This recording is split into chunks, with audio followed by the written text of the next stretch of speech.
on the one hand, the absolute knife ear Eldari simp in me wants to give the stones to Juliet. That's what this stuff is? We were crushing it and snorting it. Oh god! But on the other hand, I am Marajai's #1 fangirl and his little pet, so... he did ask. Fuck.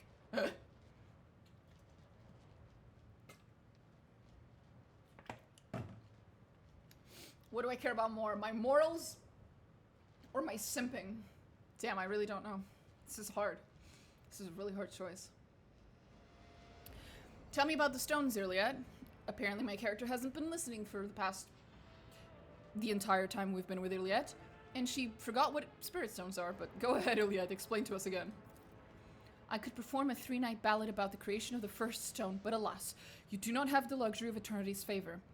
You should know- actually, you should absolutely perform a 3-night ballad. That sounds great. You should know what is important. The stones shield the spirits of the children of Sister Yan from the insatiable thirst of Silent Thresh after they die. They also enable the ancestors to share their wisdom, even sometimes lending us strength to fight our enemies. Correct. Marajai, what do you need the stones for? Imagine you have a heart just ripped from your enemy's breast.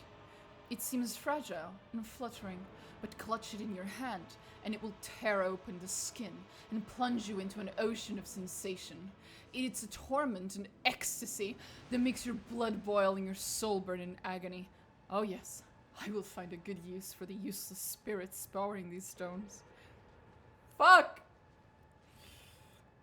Fuck!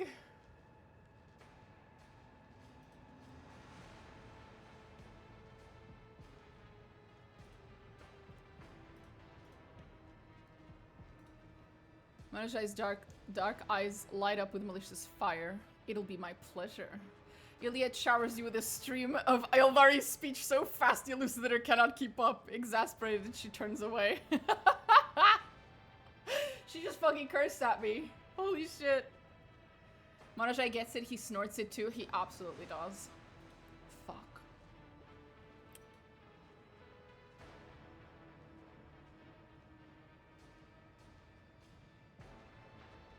It feels like when an absolute idiot and a genius agree on something for wholly different reasons. On the one hand, I want to be a sim for Marajai like I always am, but on the other hand...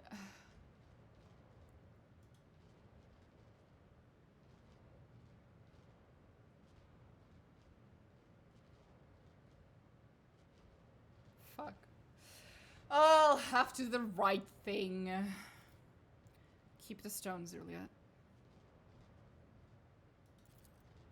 Your words are like a breath of fresh air, Elentak. I will take good care of them. I always have a backup plan. Carefully polished shards of Eldari rifles and chain swords. There is a label with an individual number attached to every piece. You don't want to go on a Rick Sanchez from Rick and Morty style bender with Marajai through the cosmos. The little angel on my shoulder won this time. But just this time. We'll have plenty of opportunities to be complete degenerates around alongside Marajai. It's okay. Assignment completed. Check this out.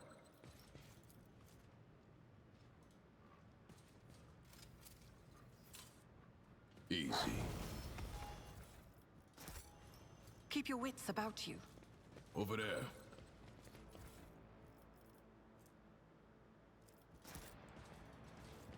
Some of the shit we're finding. The particularly strong orcs wear hulking impenetrable armor complete with a lethal weapon. They have orc shit in here. What the fuck am I looking at? Of an orc energy weapon. What? Marking location. Jen, did you hear? They're going to bring in another batch of Xenotech. Life is going to be good. Idiot, we still haven't dealt with the previous delivery. The clients don't wish to take risks after the accidents. Who cares? There are people with more money than common sense in every system. You know what matters. Well, that's right. What matters is that we're making Mountains of Thrones. I've got a bad feeling about this. Jen, turn that frown upside down. You'll start looking like a wrinkly supplier lad if you don't. Or is she a supplier lass? Whatever.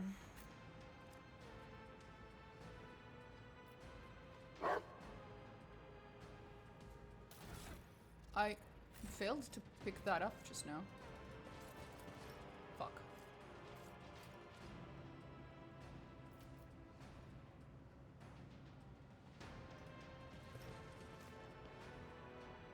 It bugged out. There's one more DLC coming. Everyone's hoping it's an orc companion. Might be. That would be fucking hilarious. Ah, shit. If I... It's fine. We reload, because then if I reload, I get to do a couple of other things. Like, not fucking up that beginning part. It's just because that bugged out and I didn't pick up the Vox thingy. I just did not expect this.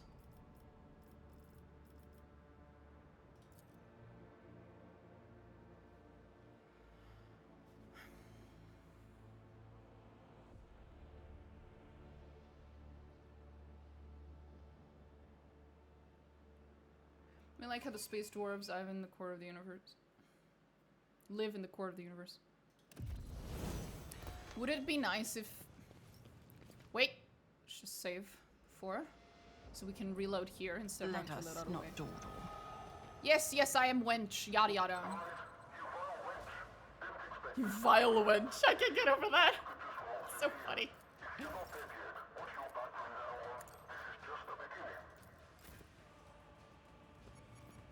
Whisper and be heard. The Vizier. Not a problem for Would he Proctor. be proud? Am I? Speak, Elanta. Entertain me. What is it?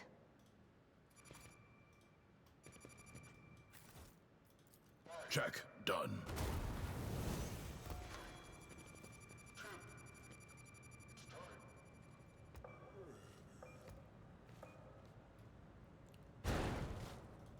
Rise to the Space Dwarf top, companion or get means I get to left fight in the some dust. boys.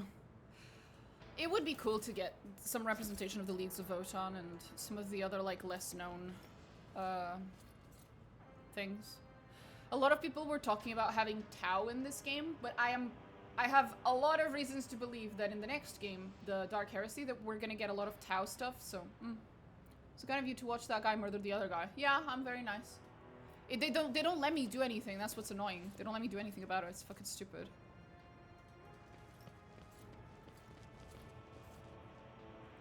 Armaments of the Shield of Viserion must rest with the fallen, not serve Monkey scavengers. Always keep your eye on prize. Yeah, I'm pretty bummed Watch out your by step. this bullshit as well, honey. Trust me. Assignment completed. Oh, I need a rifle. Right. Later located something. Easy.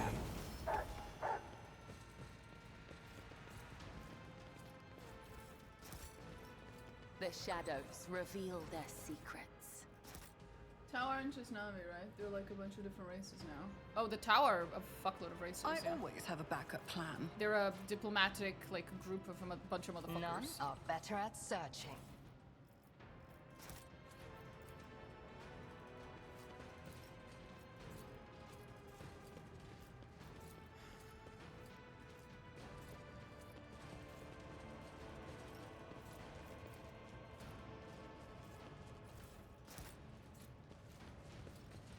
Not enough. My reckoning will be swift.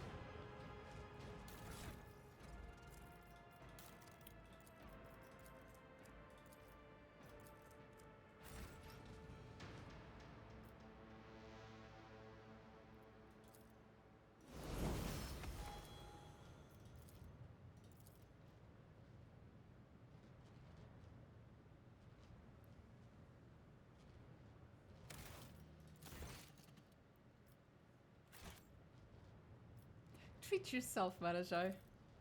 It will be my pleasure. No! Elliot showers you with a stream of Eldari speech so fast the listener cannot keep up. Exasperated, she turns away. I'm sorry, I had to do it just once. Just once, just once. I'll go back now. I like that. The Gundam aesthetic never made much sense, and there's a lot of meat in exploring minor space races through them. I don't like the Tau. I find their aesthetic boring as shit. But I've never been a fan of Gundams and that sort of style.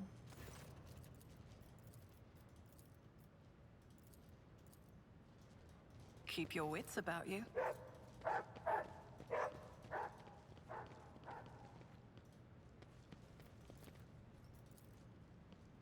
Over there.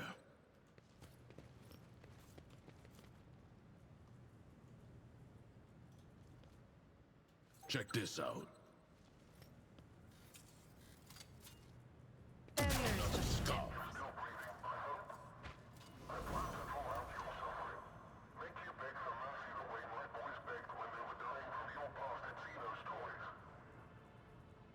My? Fuck did I do this time?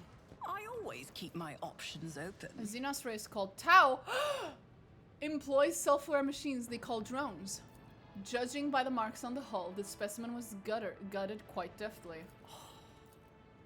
I always get the job Oh, done. this is such a cool place. So many like little thing Easter egg type of shit, like references to the other races and stuff. This is intriguing. I appreciate Check that. done. Can't hide from me. The spiky Xeno chest looks like a chunk of solid rock with no cracks or fractures. One side is decorated with the maw of some hideous creature. Don't recognize that. It almost looks Tyranid in color and vibes, if not Drakari, but mostly Tyranid actually. Not sure. I knew I did not imagine the voice of one of the warp spawn. Silent Thresh has sent her servants for me. An honor I am prepared to decline. Those things will be scratching at the walls of your mind every time the ship ventures beyond the veil. If you give them cause again, think of how costly a mistake could be. Easy. Nothing's gonna happen to him because I'm not letting it happen. Rise to the top, or get left in the dust. Fortune smiles on us. An ill omen. 30%. Damn, that bad, huh? That's how it's done. According to the labels, the containers with insulated uniforms and snowshoes were to be delivered to an Astra Militarum quartermaster on the frozen world Zenerag 2. I wonder if that's a reference to something that I just don't know. Probably. The Grav bike has been gently washed clean of traces of soot and blood. The attached label reads, ordered by Master MLD. I wonder who that is. Is there money to be made?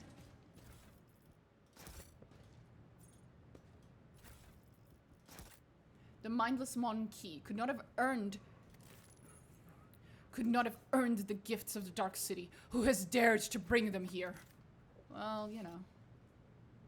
People do be like that.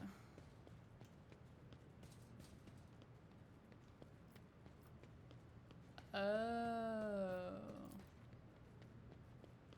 Right. Yeah, we'll go there in a second.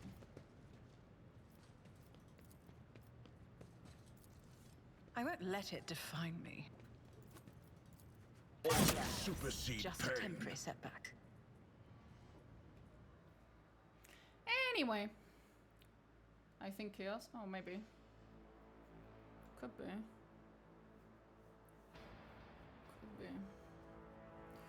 Not sure. They didn't specify. I'll learn from this mistake.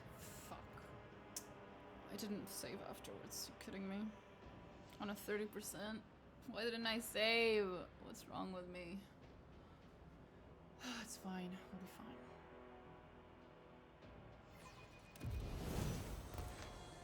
Failure is just a temporary setback. Yeah, but it's like several seconds worth of temporary setback, bro. And that sucks.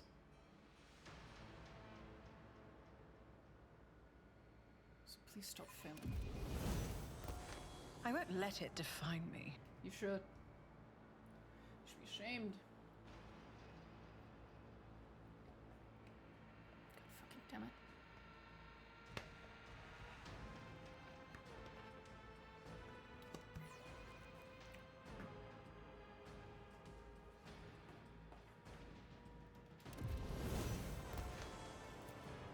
Failure is just a temporary setback. This is what I get for getting it right the first time, on the first try. And now, I didn't save. So I'm being punished. I won't let it define me.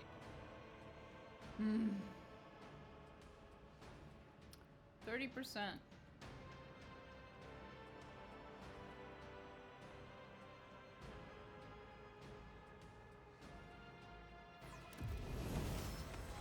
Just as I planned. And now we save. I always have a backup plan. And now Manaja gets very insulted by the presence of things that he knows belong to Drukhari.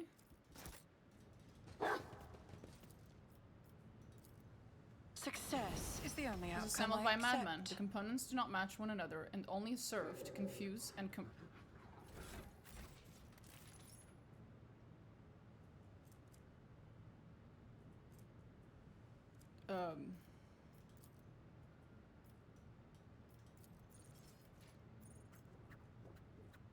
and something.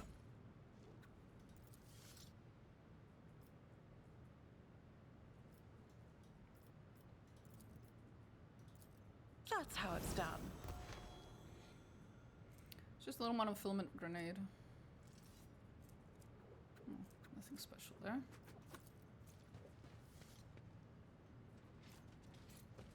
Oh. You managed to make out a Medusa's limp tentacles through the murky glass. The parasites died, regardless of what it was being kept for here for. Shame. Let us not dawdle.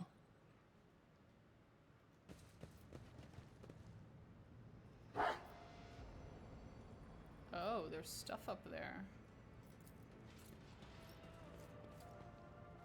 Containers are stuffed brim with dry rations and corpse starch. Such quantities of provisions could feed a small detachment for months. That was a problem for you. Stop.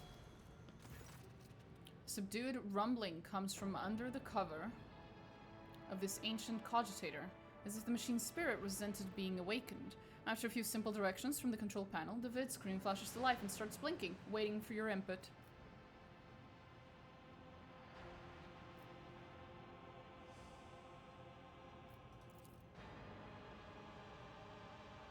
Records tagged Big Q. Day 21, third month of the cycle. Now that's what I call good fortune. We hit the jackpot. This Xenos peddler, a Strixus, sure did show up in time. The competitors have been popping up like fleas on a half-dead rat. Murky has already brought a bunch of rare and exotic shit. And I have been paid this much for, and I haven't been paid. And I have never been paid this much for a single order before. Life is good thanks to him, her, and it's going to get even better. Day 6 of the 9th month of the cycle. It is time to end this. The thrones are coming in faster than I can spend them, but I'm starting to lose count of the people who died. Yesterday, I walked past a dozen of my people and couldn't recognize 4. The customers are starting to ask why there's so much blood on the delivery crates. Damned if I believe that crooked-ass Xenos rat again. His deliveries are killing my guys, and there haven't even been any shootouts.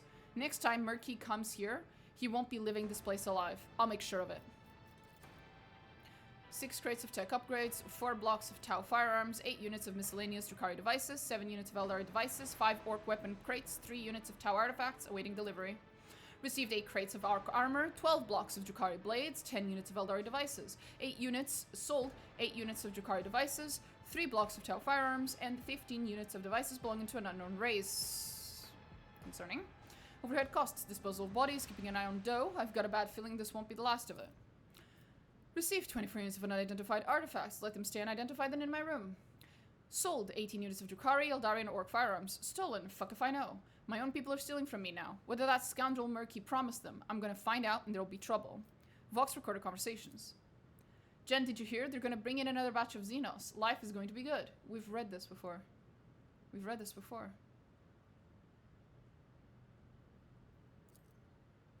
It's alive!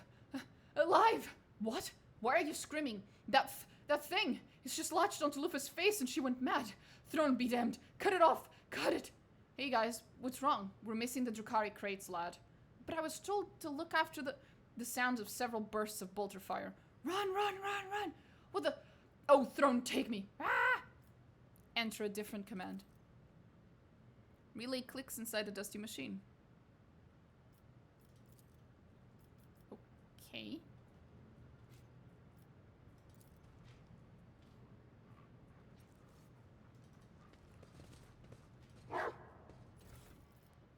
Meteorite shard. Still warm to the touch, barely perceptible. Electrical impulses ripple through the veins of the metal, making it glow. Concerning. What was that? Priceless Xeno weapons, jewelers, and peculiar artifacts. You've not noticed them before. What the fuck? Because they weren't here before.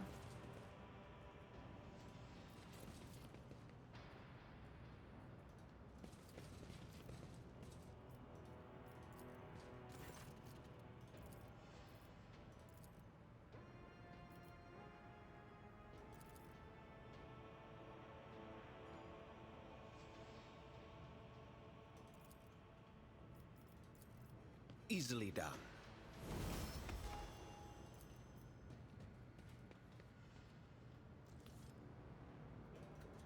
Keep your wits about you.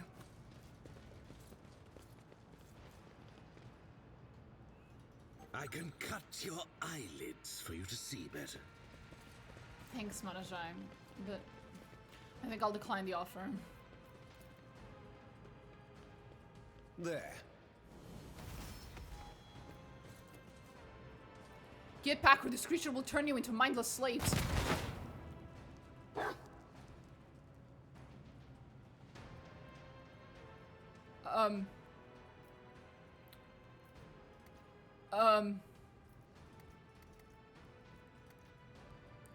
Thanks, Henrix, but that came out of nowhere. Rise to the top, or get left in the dust. Wonder what would have happened if he wasn't around.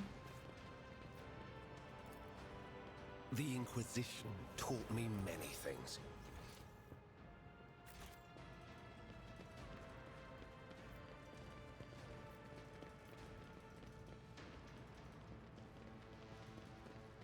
We've been here. I'm just trying to figure out if that thing I picked up, the meteorite, if picking it up makes things appear, then maybe it'll make things appear in other places too. So I'm just Always checking. keep your eye on the prize. Doesn't look like it though. Not right now, at least. Not for now.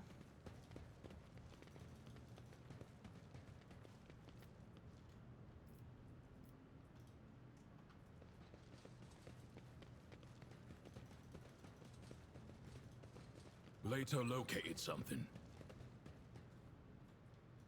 Commerce. Just as I planned. Instrumental entry passes even an inquisitorial rosette. An inquisitorial rosette? Concerning. Very concerning.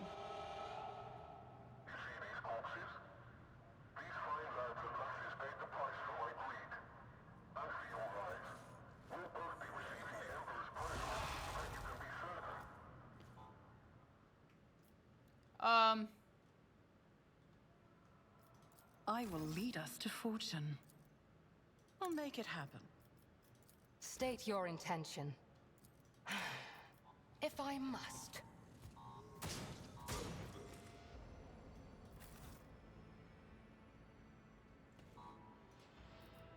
I have a nose for profit and a taste for adventure.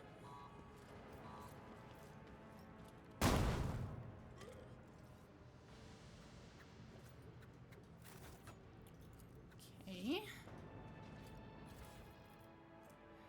And that's the third one.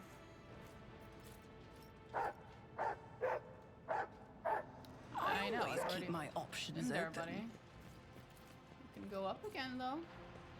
Easily done. Is something new here?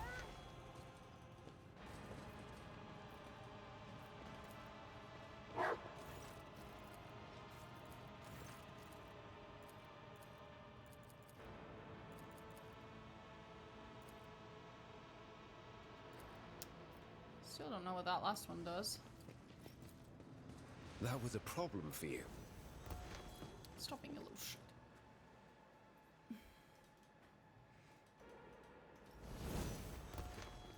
Marking location. Keep a sharp eye.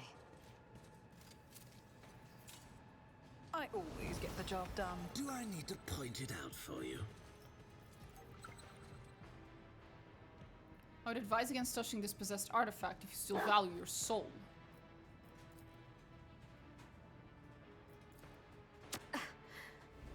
An offering of blood. Well, I just fail. It's probably best if I don't fail. Hi, Iris. There's a kitty. No idea how this is gonna go, though.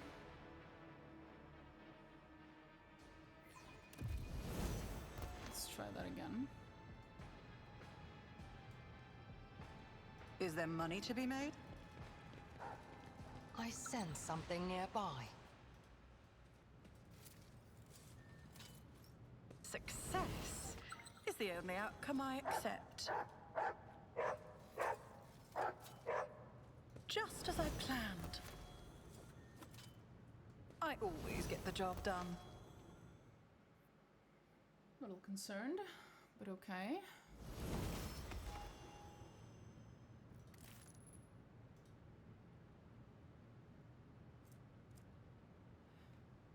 And Rex does not want me to touch that thing.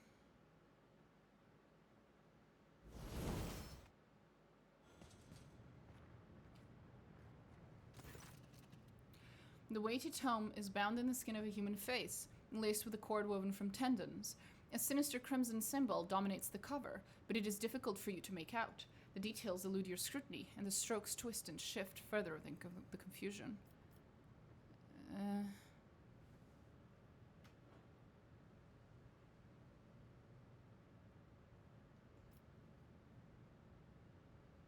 Fuck it, open it. Touching the book makes your hands tingle and you feel a spell of dizziness coming on. The symbols on the pages rearrange themselves, vowing vicious torment, and the stretched face on the cover starts to resemble your own. 100 hands writhe under your skin, seeking to force their way through, some in and some out. Your eyeballs push at their eyelids and sizzle, ready to pop. You grit your teeth and remind yourself that all this is just an illusion conjured by the dark sorcery of the warp. Turn a few pages. With every page, the pain in your body intensifies, and an ominous voice echoes in your head, whispering in an unknown dialect. The rustling builds and builds, culminating in a wild, undulating shriek. You feel your skull burst into 1,000 bony splinters, piercing every inch of your body. An insatiable desire to slash and maim fills your every being. The few moments of struggle feel like an eternity, but you end in triumph. The delinquent writings that fill the tome faintly echo in your mind until finally, they fall silent.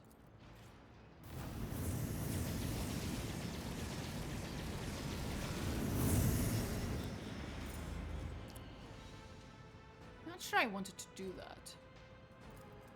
Did I want to do that? I think I wanted to do that.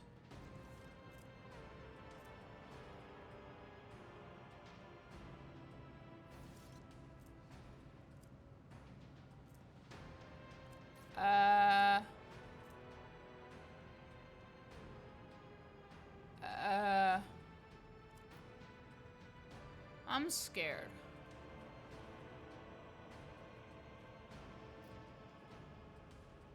I don't know if I was supposed to do that. I'm not gonna lie.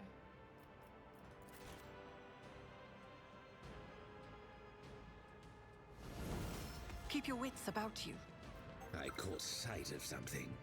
The scrolls with broken seals of the Ordo Xenos describe the process of studying Eldari test subjects. Oh no. It's gonna be horrifying, isn't it? It's gonna be some horrible shit. Miscalculations are for commoners. I don't make mistakes. I make profitable learning experiences. Of course you do. A gold Xeno idol. Light flickers on a metallic figurine, one depicting a mysterious alien amphibian. A golden frog. I feel like I've seen a golden frog in multiple video games and I'm just not getting the reference. You found a golden Xeno idol. I guess I did. Success is the only outcome I accept. Crude forgeries. Okay. Rise to the top.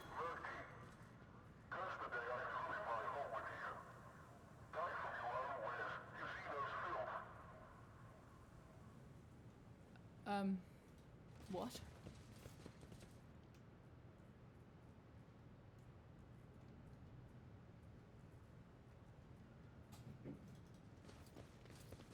The fuck's he talking about? That's how it's done. I can cut your eyelids. What a peculiar thing. Better. I always get the job done. Success is the only outcome I accept. Let's not waste time with pleasantries. Failure. Just a temporary setback. Good job, man. That's how it's done. Okay. Let us not dawdle. Victim's sorrow. When the wearer hits a target that is in cover with a ranged attack, this attack always scores a critical hit. Corpuscari Oath. Where have I seen that name?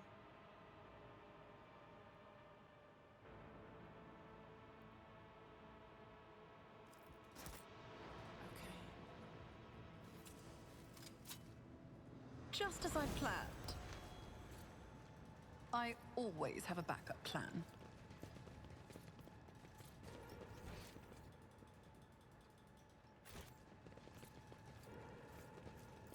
Check. Done.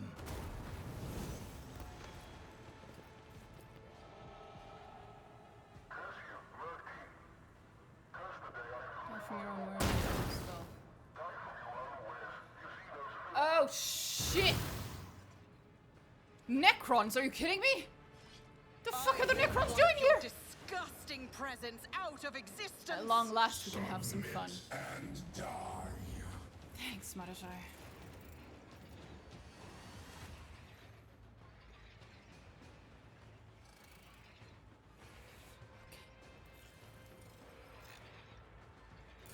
Not good. Not good.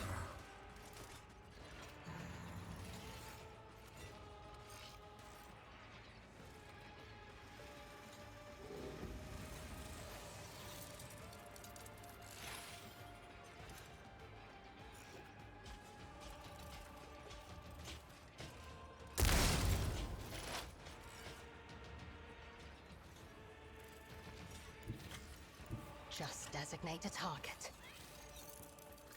You missed.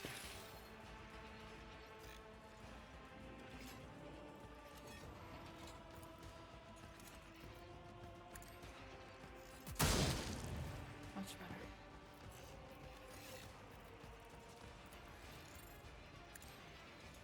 I hear you moving. No, No more. more. Are you done? Excuse me, scarabs? Are we done? Thanks. Fucking weirdos. If it serves your cause.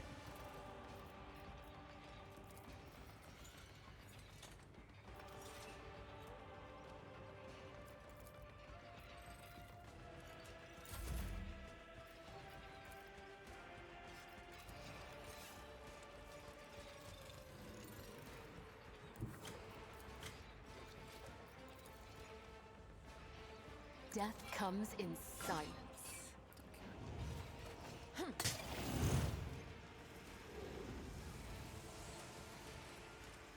Oh, we're back to being stuck. The shadows will caught by the web. My blade will kill it. I don't think there's any blood in these creatures, but sure. Why not? As honor ordained. Come, the other side awaits. As the tenant, death is a blessing. Indeed.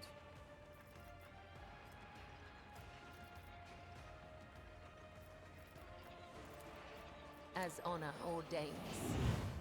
A dance of blades and shadows. The shadows will see it done.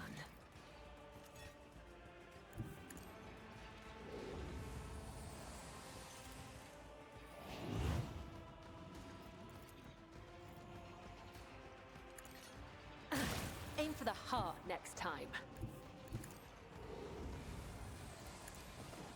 Let your soul be purged. I would that I could. I shall not fail. As the tenants demand. Enough to kill it? Oh. Survived with a teeny tiny bit of health. How unfortunate. I feel nothing. Fear nothing. Should be enough to kill it though. I'll take it as a player of no heretic escapes punishment. The order is clear. Executed. High momentum. Guilty. It won't take long. No heretic escapes punishment.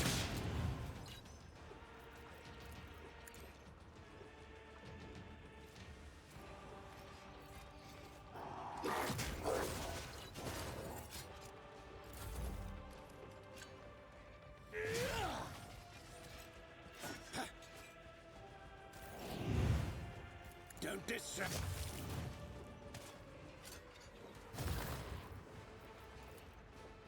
With grace and malice. Behold. Indeed. Watch. Behold, a euphoria of anguish.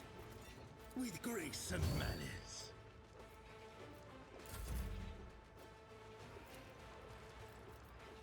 My gut tells me it's a bad idea. It's as good as done. I'll make it happen. That was an accident. On it.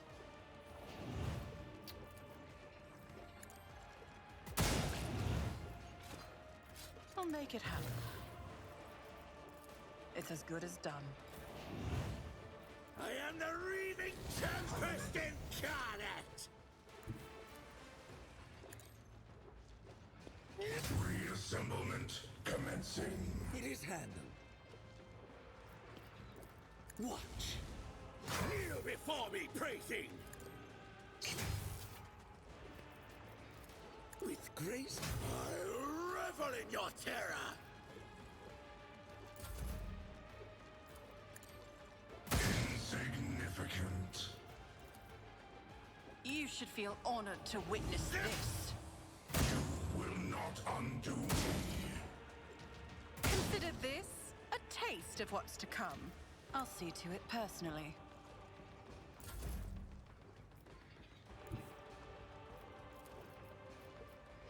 Get me a target.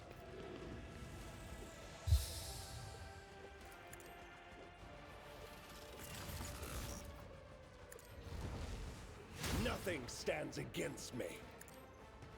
Holy terror, smite your enemies. Naturally.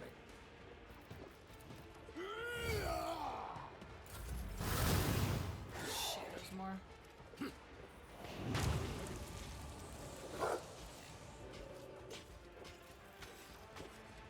It's kind of bullshit.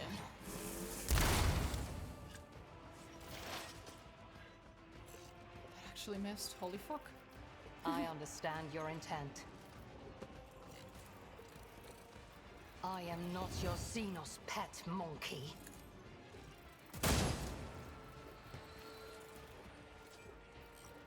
This tedium is beneath me.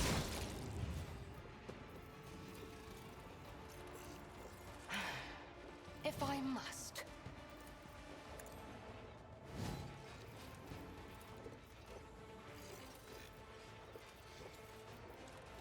I am not your Xenos pet monkey. I will not die in dishonor. As honor ordains, my blade whispers your name. Come, the other side awaits. The shadows will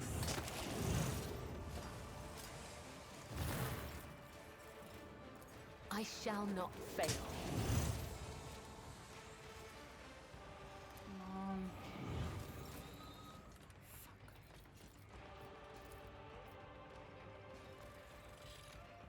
There is only death, yours or mine. The arbitrator judges. One of us would be enough.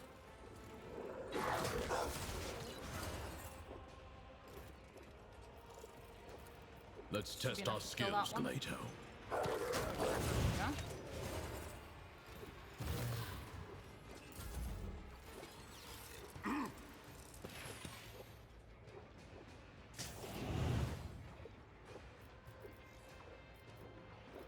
Don't distract me. Behold!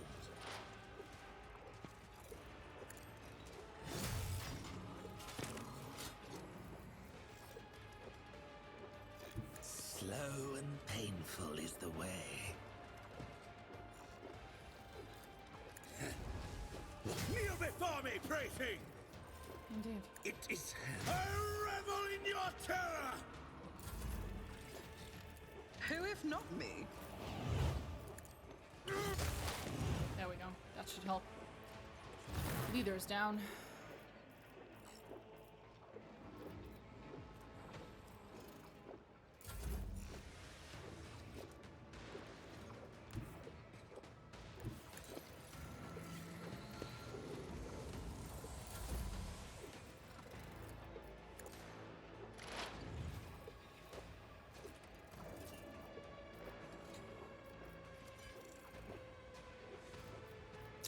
There's a few too many enemies.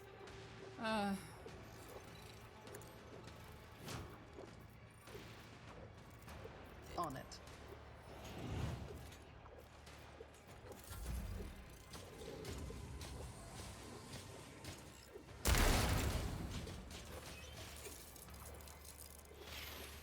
At least she's still dodging. High momentum. I won't object to it. Be gone!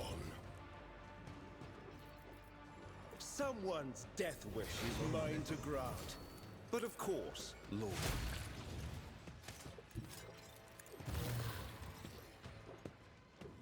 Nothing stands against me. The Inquisition sends their regards. Holy terror, smite your enemies.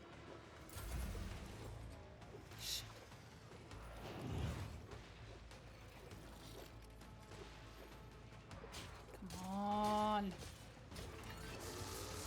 Temporary setback. Actually hit me. Wow. Rude. Stop trying, monkey.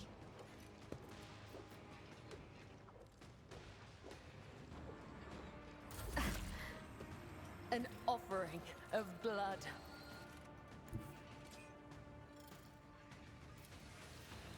I bring mercy and retribution. Trust me. Killing brings me no pleasure. You will not undo me. As honor Oh, I ordains. absolutely will, bitch. Trust me.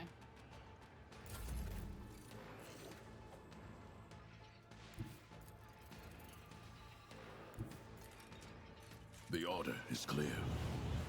Sorry. One less. I'll be marking this incident down. You know, it do be like that sometimes.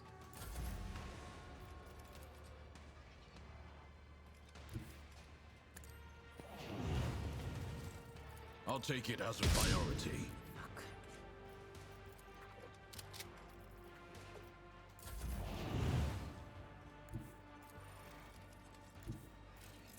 I will savor your delectable anguish.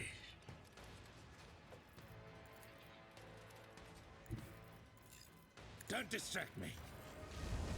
High momentum. I yearn for agony. I revel in your terror! Delightful.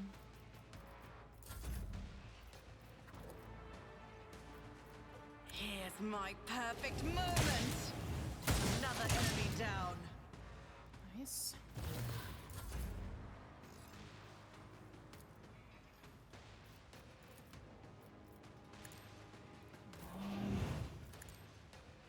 A perfect killing strike. Behold. Watch. With grace, I'll revel in your terror! I won't stand for it. I'll make it happen. It's as good as done.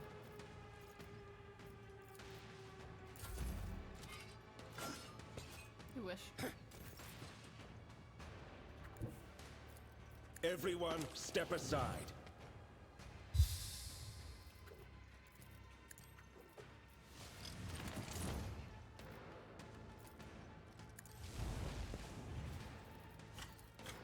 For the throne's glory. No. Just no.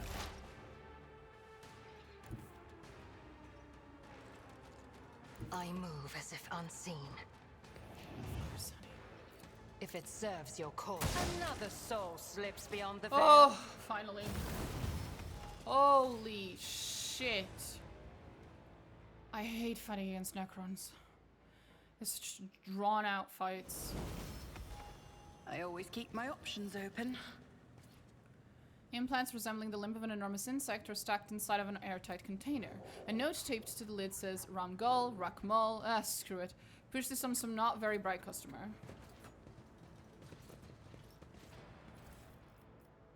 Uncanny sphere. The pictograms are embossed on a perfectly smooth surface, but when you try to read them, your head begins to spin, and the symbols inexplicably change their positions right before your eyes. I'm scared. Mom, come pick me up.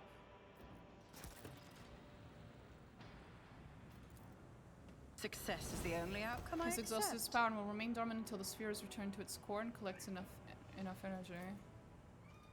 I see. Always keep your eye on the prize.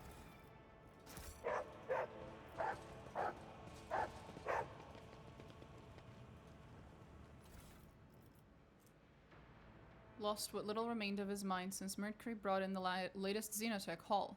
I understand that in our business every man looks after himself, but Mercury doesn't even blink an eye when his booby traps mangle our fellows. We spent 3 days mopping up blood and he just kept dragging more rubbish into his cabin, nursing that vile chunk of stellar metal, glaring at everyone like a wild beast. Thrum be my witness, I will personally cut the Strixus down with a chainsword if she brings us another dangerous artifact. We're honest cold traders, not heretics. Yeah, about that. Is there money to be made?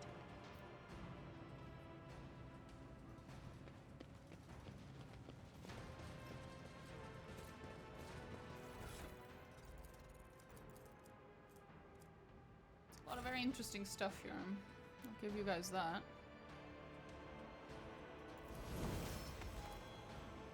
I'll learn from this mistake. Damn it. It's 50-50.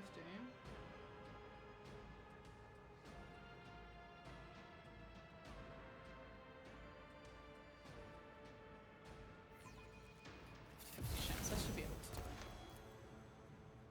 I always get the job Fresh done. delivery from Mercury. Eldari weapons, 5 containers. Orc rubbish, 10 containers. Drukari armor. Cha-ching, baby. 3 units. Unidentified Xenos shit. What again? I asked them not to bring this to us anymore. Something units. Keep your wits about you.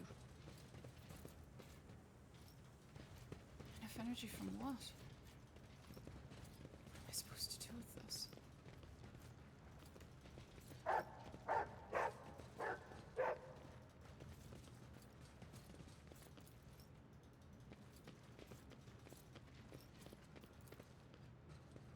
There.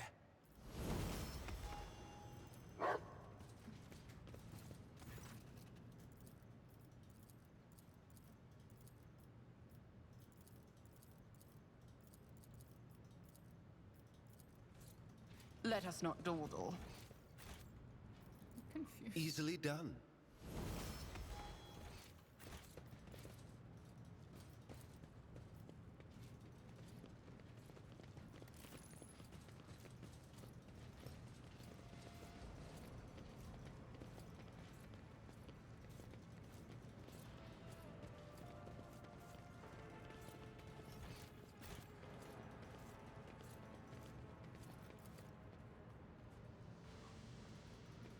Rise to the top, or get left in the dust.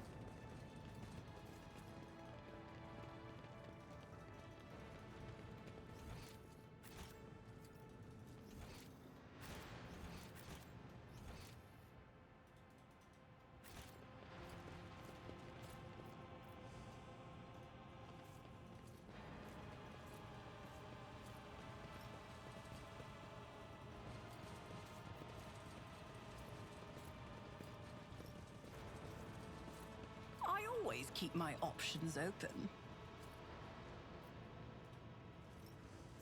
Guess we're done here? Not really seeing anything else.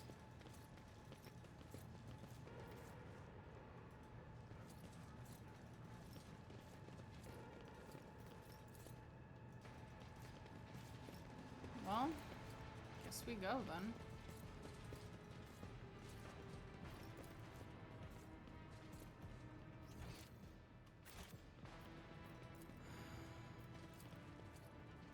I always have a backup plan. Did I miss something?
Well, I'm not 100% sure that that's everything there was to do here, but I think we did it. I'm not sure. At least Iliad got the Spirit Stones, right? Right.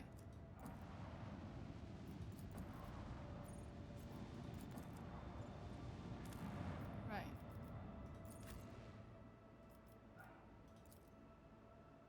Oh, we've been here.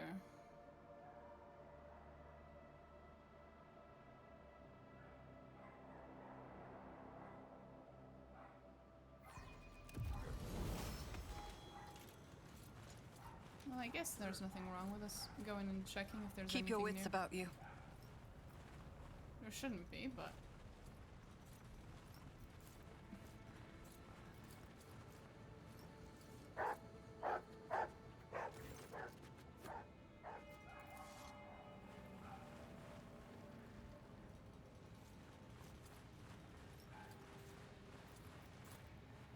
That was a problem for you.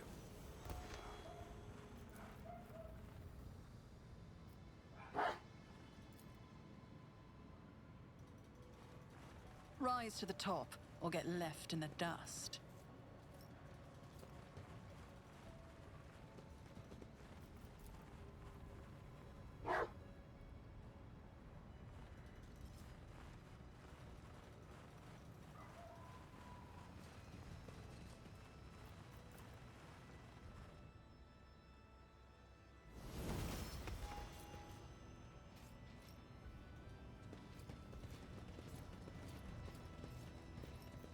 Nothing else. Okay, then we go. Just... Let us not dawdle.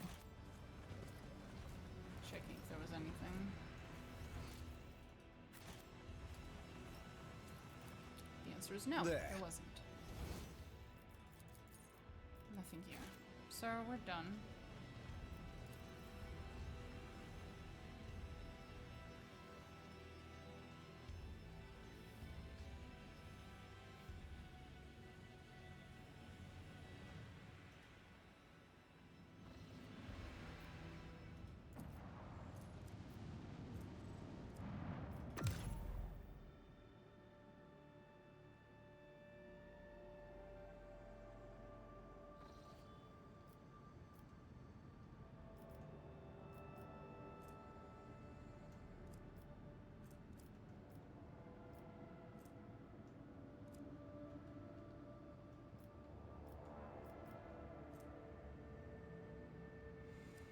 Well, that was something. Something. For sure. Not sure what to think of it, but it was something.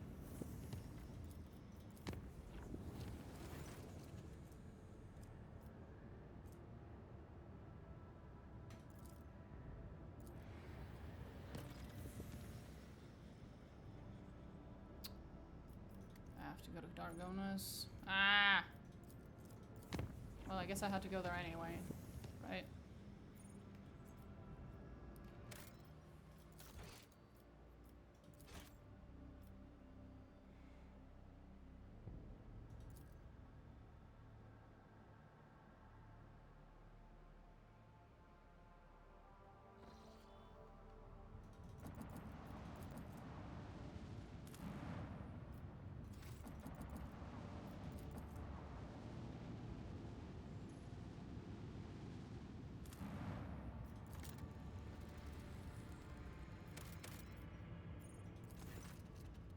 The gigantic asteroid's surface is densely sown with craters and pits leading into deep caves. Augurs indicate that the asteroid consists of layers characterized by strange heterogeneity. There is a high probability of finding valuable resources inside the stone. They can be extracted by sending an exploration team deep into the tangled tunnels. Sure. With the help of massive drills, the exploration team penetrates into the cavernous depths. The squad reports that their auspexes have detected meager reserves of a substance used in the synthesis of plasteel in the rock. Their excavation will take time and significant effort.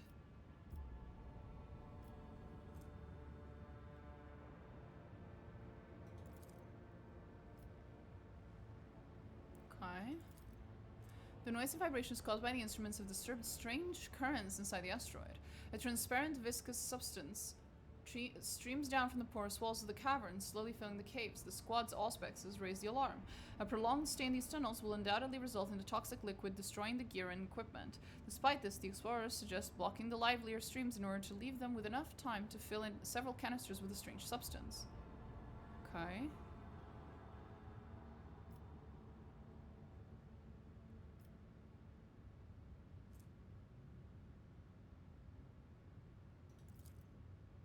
Chemicals. Okay. Eventually reach the dry, surprisingly large caverns. A minute of respite is interrupted by a terrifying scream. The squad is under attack. The tunnel's arches collapse, turning into nightmarish monsters resembling both worms and spiders. What the fuck? The beasts rush forward, yearning to tear apart the intruders who disturb their rest. Fuck them up. The gigantic horrors attack relentlessly. Powerful mandibles. Their tough carapaces conceal meat. Guess we got some food out of that. And the caverns eventually lead the explorers to the very center of the asteroid, where they are met with a yawning cavity of unimaginable size. The giant rock turns out to be housing the curved, shapeless building of an unknown xenorace. Fragile, built as if out of sand. An intriguing find awaits the squad in a long-dead city. Uncountable quantities of ugly totems made from crystal phlogiston are built into the walls of the most twisted buildings.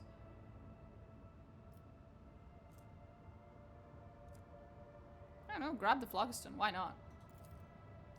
With each crystal effortlessly removed from the updated sand walls, entire blocks of the city collapse. It does not take long for the cavity inside the asteroid to fill with a thick, dusty fog.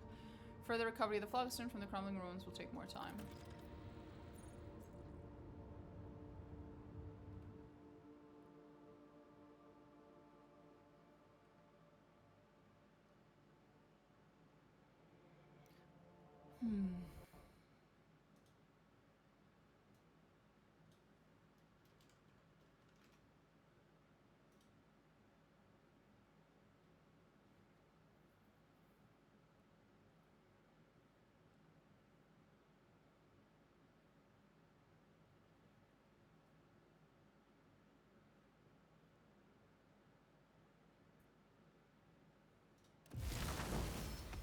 Up. I tried to quick load, but it was not a quick load.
Doesn't matter.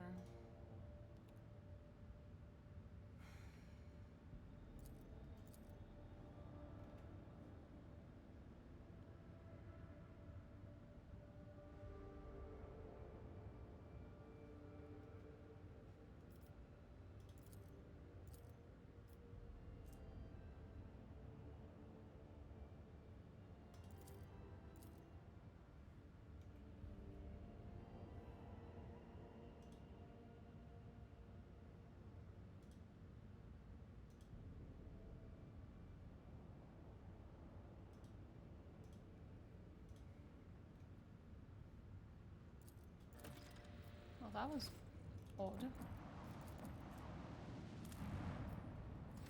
I guess we did that. Let's go towards the Dargonas. Makes sense to do so anyway.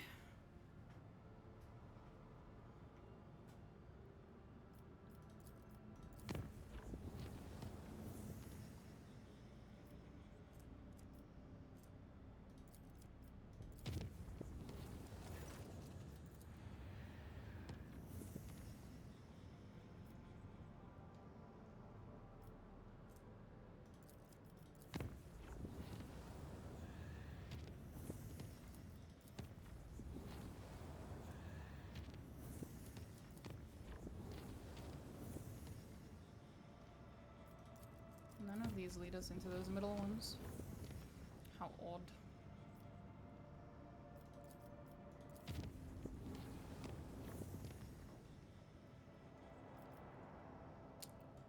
Then we have these two. I guess I'll do them.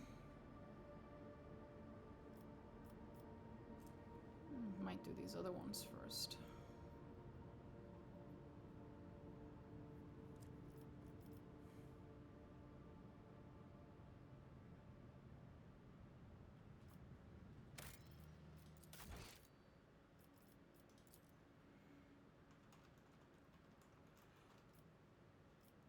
Let's see.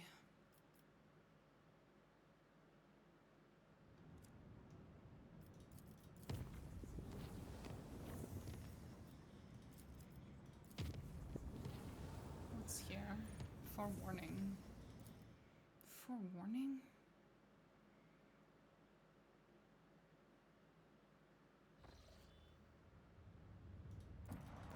Oh, Jevison is here. How interesting. It's been a while.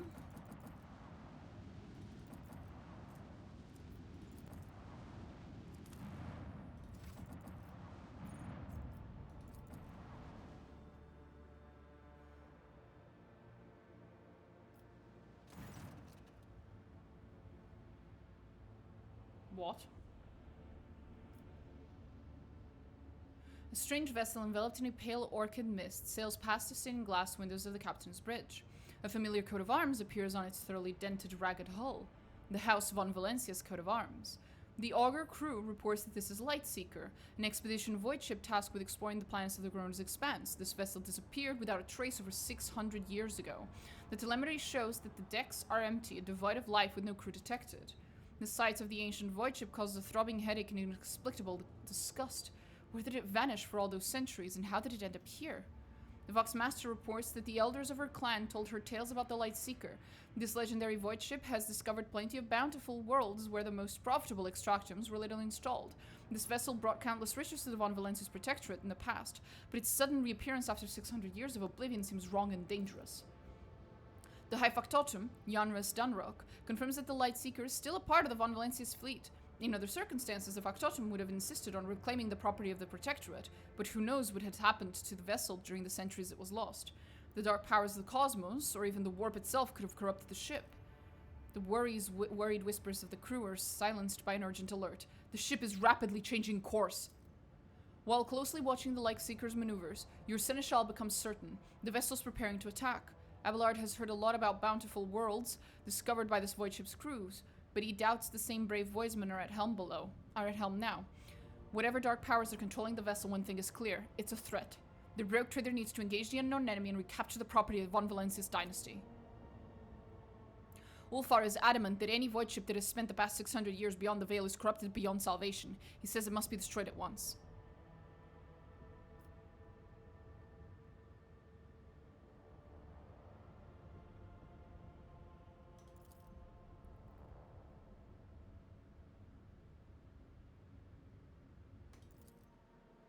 That's fine, I don't mind it going first in the attack. That's not, I don't give a shit. Doesn't matter.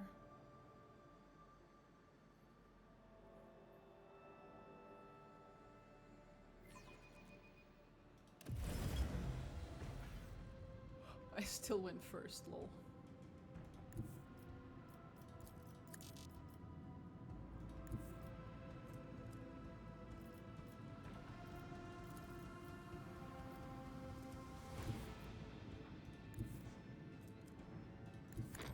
All hands, prepare for acceleration.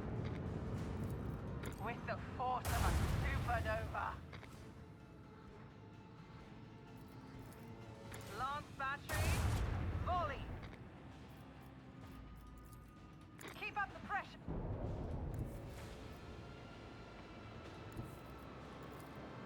Helpsman, take us in.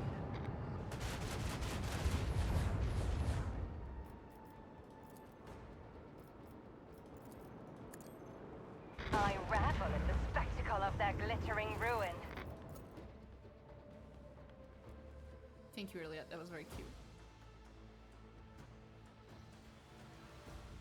Well, there it goes, I guess. How odd. Continental world.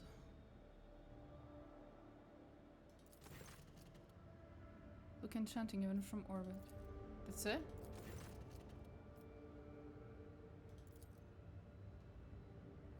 Okay.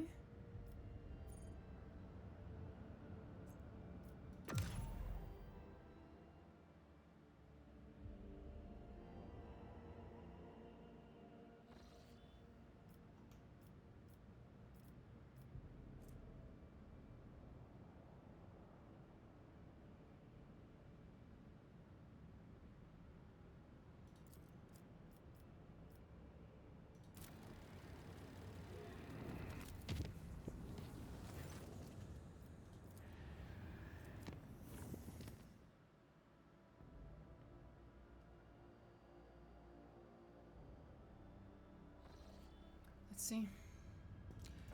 There is an actual space battle now. There wasn't before.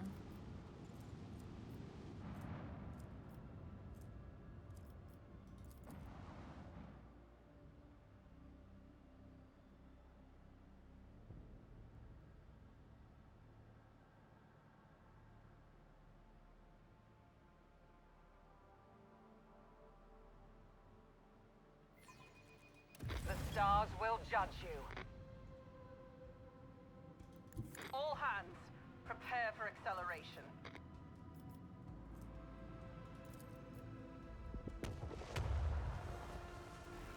Oh, Eldari.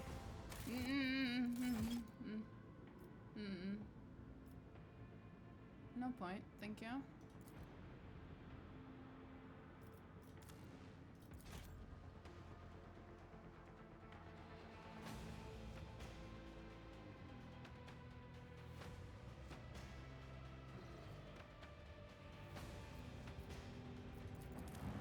Let's just go.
Here. And just an arid world.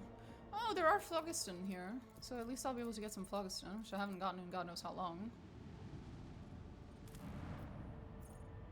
Oh, I already got it. Fuck.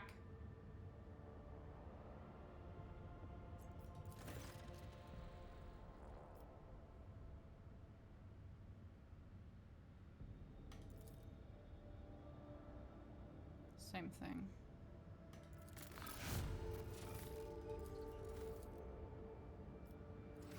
Again.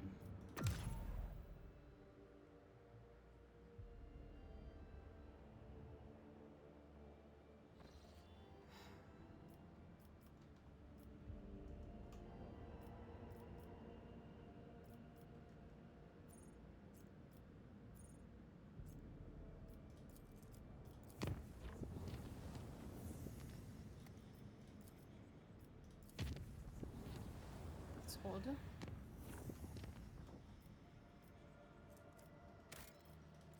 Oh, am I gonna be forced to fight those Eldari after all?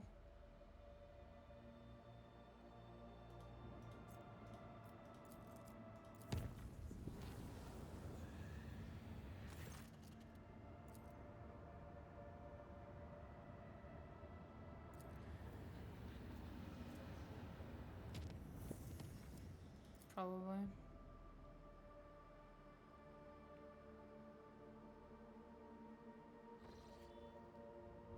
No, I won't.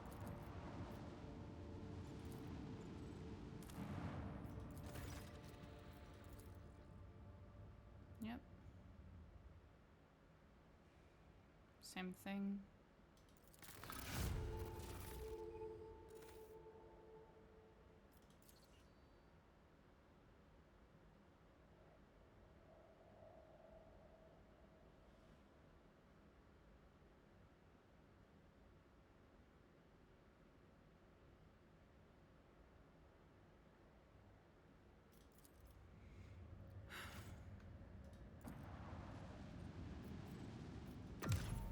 Let's just go.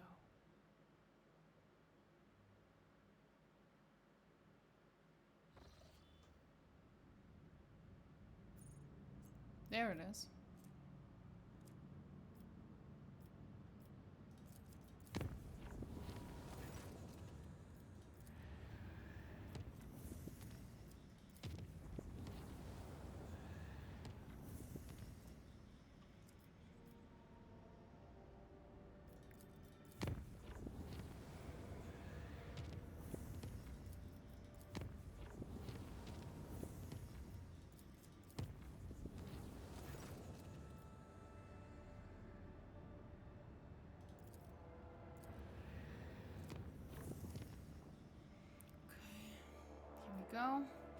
Hopefully this is the last one, because the fucking homunculus has gotten me running around the whole system a million times at this point. Tell me this is the last of his stupid fucking beacons. And they're all arid worlds, I've noticed.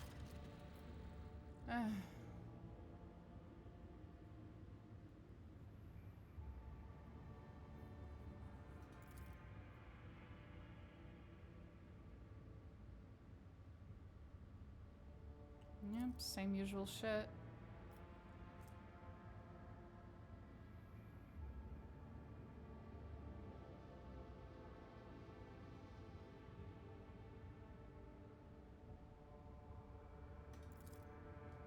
Options were resolute advance to bring the beacon to the cargo containers aboard the ship.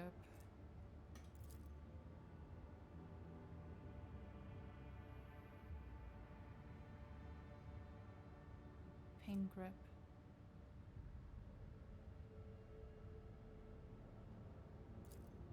I think my boy's gonna like that one.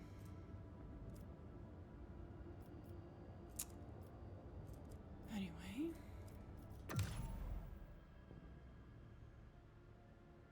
I think that was the last of the homunculus bullshit. I think. Now, I can't really get to that middle stuff because the game does not acknowledge a path to it at all. I have no idea how to get there.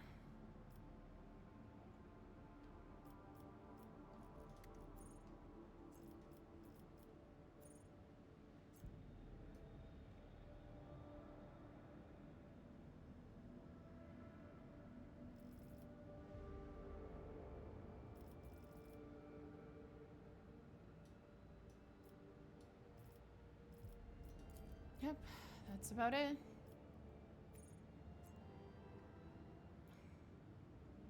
Short of making a red path to those two, I'm not quite seeing how I'm gonna get there.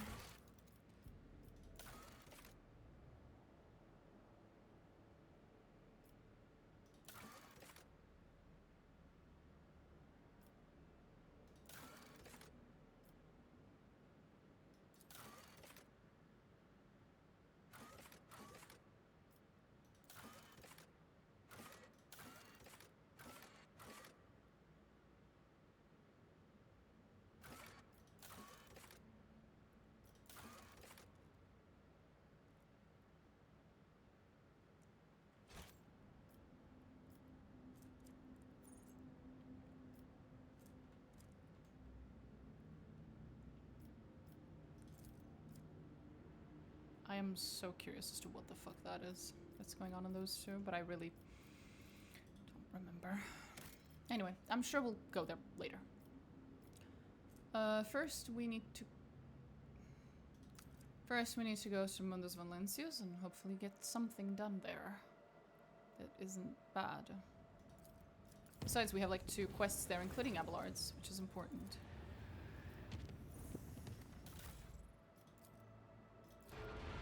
Obviously, it's Abelard.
nice, I guess.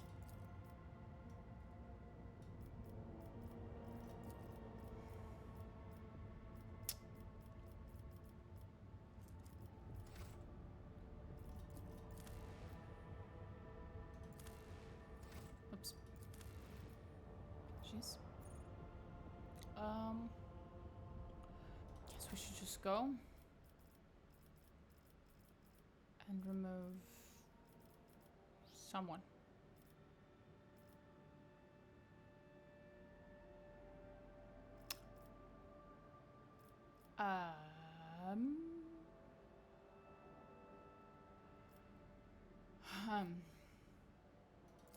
Guess we could remove Cabela, because her quest is later, right? Might as well. Let's just go.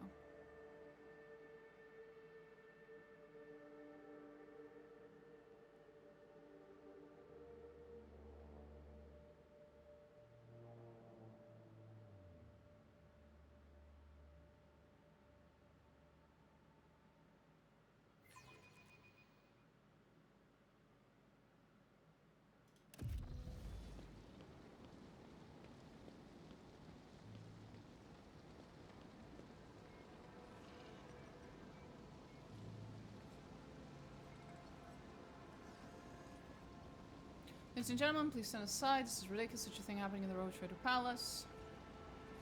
Mm-hmm. Are we done being little shits?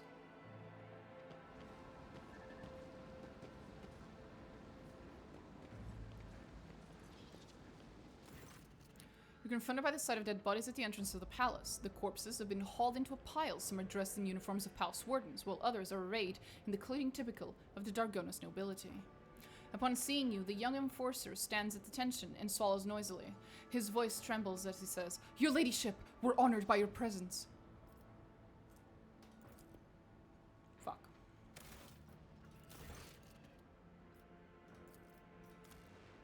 I don't have enough medici. Guess because I don't have...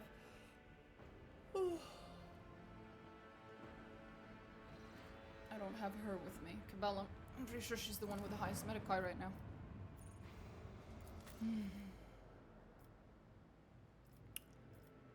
Fine. If this continues, I'll maybe swap them out a little. We'll see.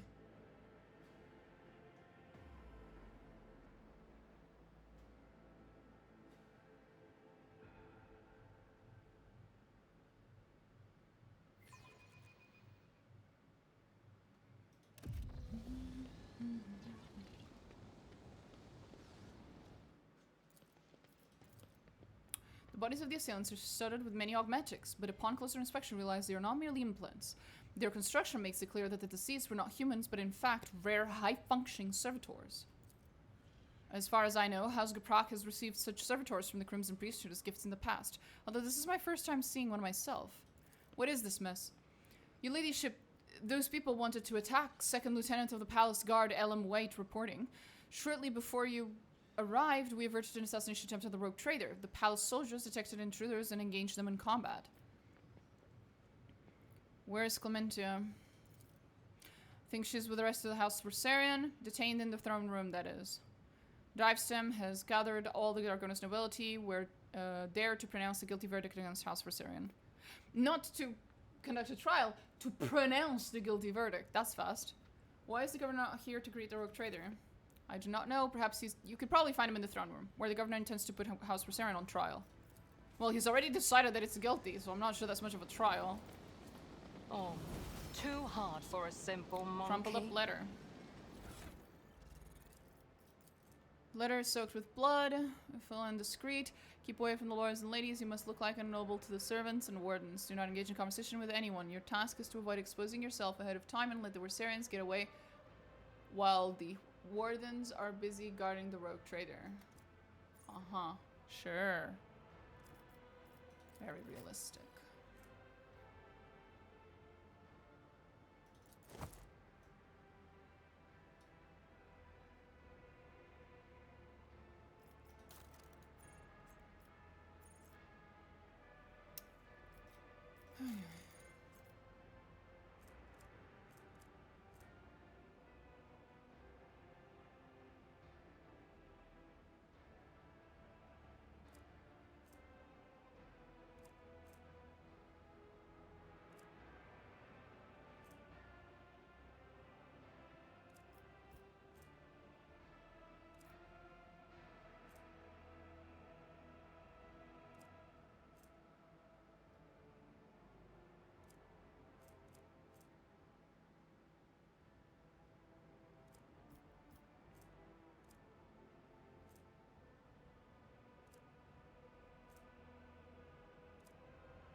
Anyway.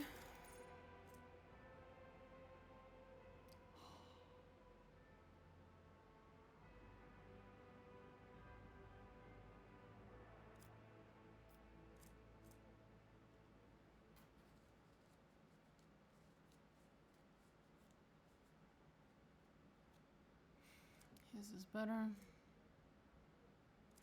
Nah, stuff is wearing is better.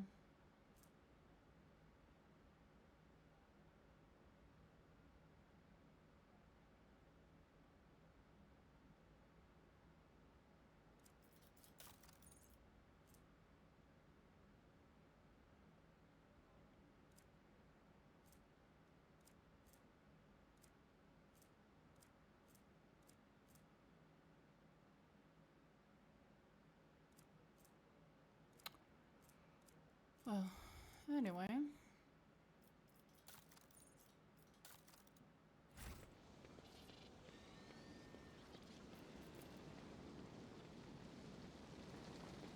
Always keep your eye on the prize.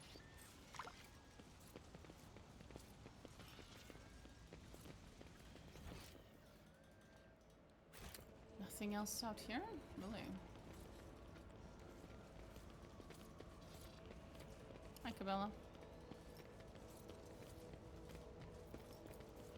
You interrupted my thoughts. Sorry.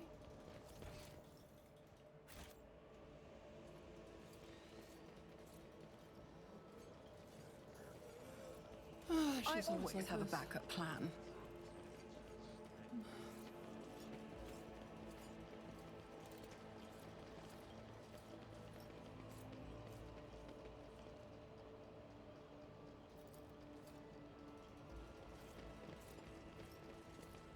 Hi. These are all very nice. But there's nothing here. Let's go.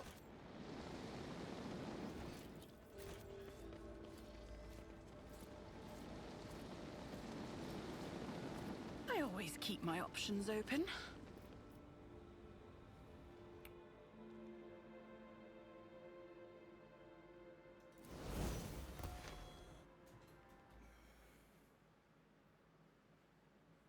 I'm gonna go grab some water. I'm dying.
And off we go.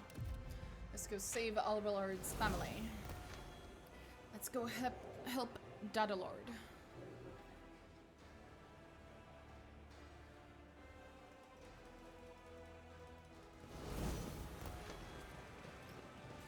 You seem tense, Proctor. Did you see something suspicious? No, Master Interrogator. I will deal with any violations that could lead to disorder. As for minor infractions, you and I both have better things to do. Rise to the top, or get left in the dust.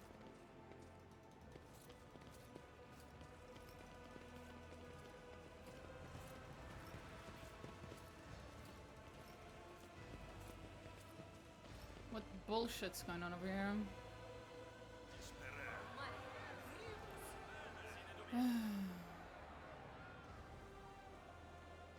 Ba-ba-ba.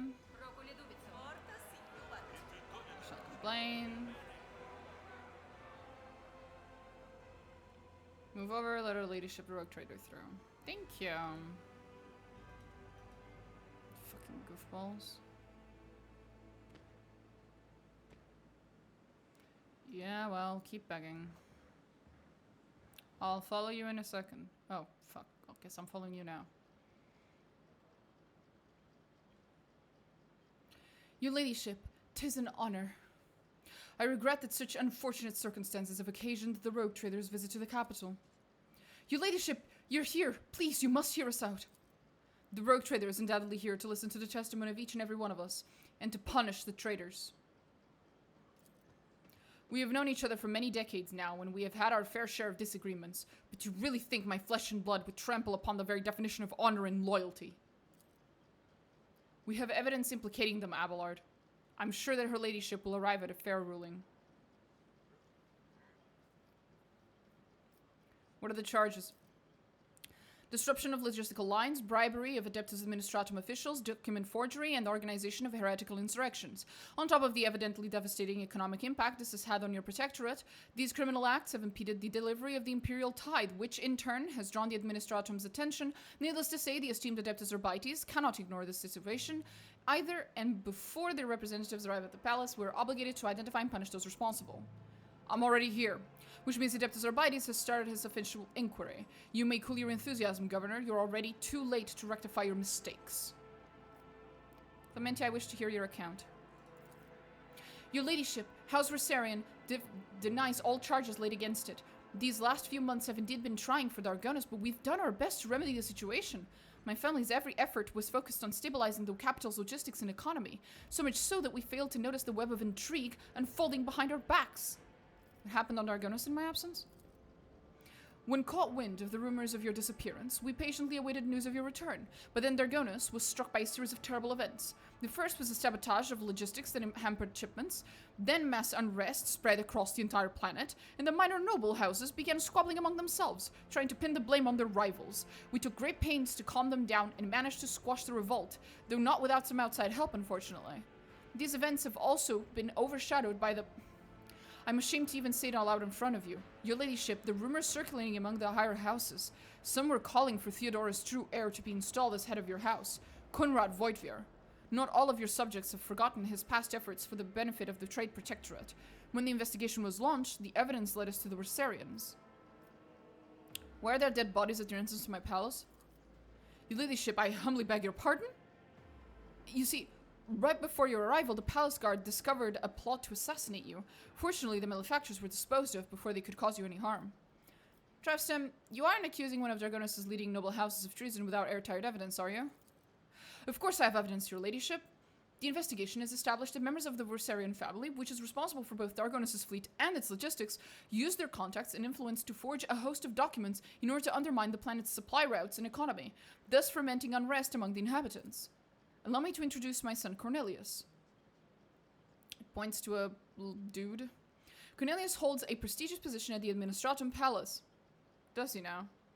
And it is thanks to him that we managed to identify and trace the entire chain of forged documents. Is it so? The investigation led us to perpetrators who admitted to acting on the orders of members of the House Rosarian. It was they who were intent on spreading the idea of restoring the title of Rogue Trader to the true heir. That makes no sense. Look closer to the governor's son. Noticing the close attention of the rogue trader, the young man averts his gaze. His long face is sweating. He presses his dry lips together, tightly into a thin line. He seems to be afraid of something.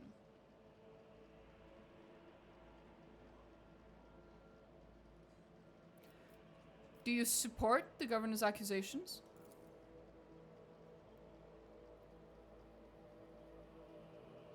No one's willing to answer. Over his many years of service, Governor Drivestem earned Theodora's trust, and he holds this high office for a reason. On behalf of House Sarbak, I support this accusation.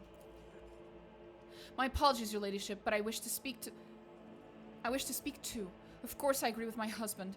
Drivestem would not press charges against anyone if there were not absolute certainty of the authenticity of the evidence he had unearthed. I think anyone here would agree that anyone who ever doubted the authority of the true rogue trader should be prosecuted. I am sure, your ladyship, that you will eradicate the scourge of heresy from your domain. Your ladyship, Governor Drivestem has always faithfully served the rogue trader of House von Valencius and concerned himself with the future of your trade dynasty. And so, House Geprock thinks his charges against House Rosarian to be sound.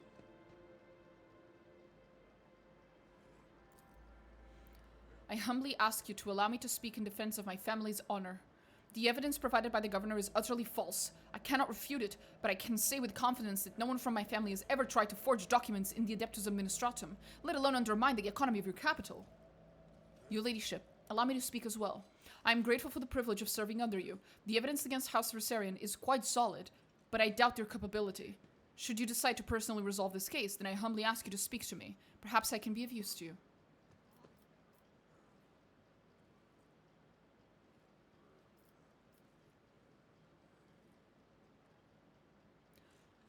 I'm gonna go and look this up. As you wish, your ladyship. Speak to me when you are ready to announce your verdict. Thank you for your willingness to help, Lord Captain. I'm certain that all the charges are false, and I would be grateful for your help in exposing them as such. I think you should speak to everyone present, the noble lords and ladies.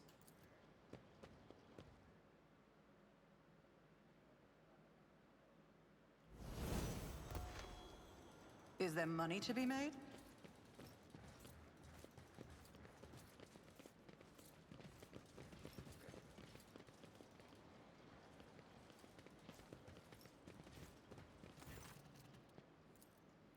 Your ladyship, accept my humble apologies for failing to greet you properly, and my thanks for agreeing to speak to me before making your final decision. The charges brought by the governor are severe, but I can only assure you of this, and swear on my own honor, we're not guilty of the crimes of House Rosarian's being accused of. Clementia, you are acting head of this family. You were supposed to take care of each and every family member, and now you're being accused of treason and collusion against the rogue trader. The entire family is facing death. How could you let this happen?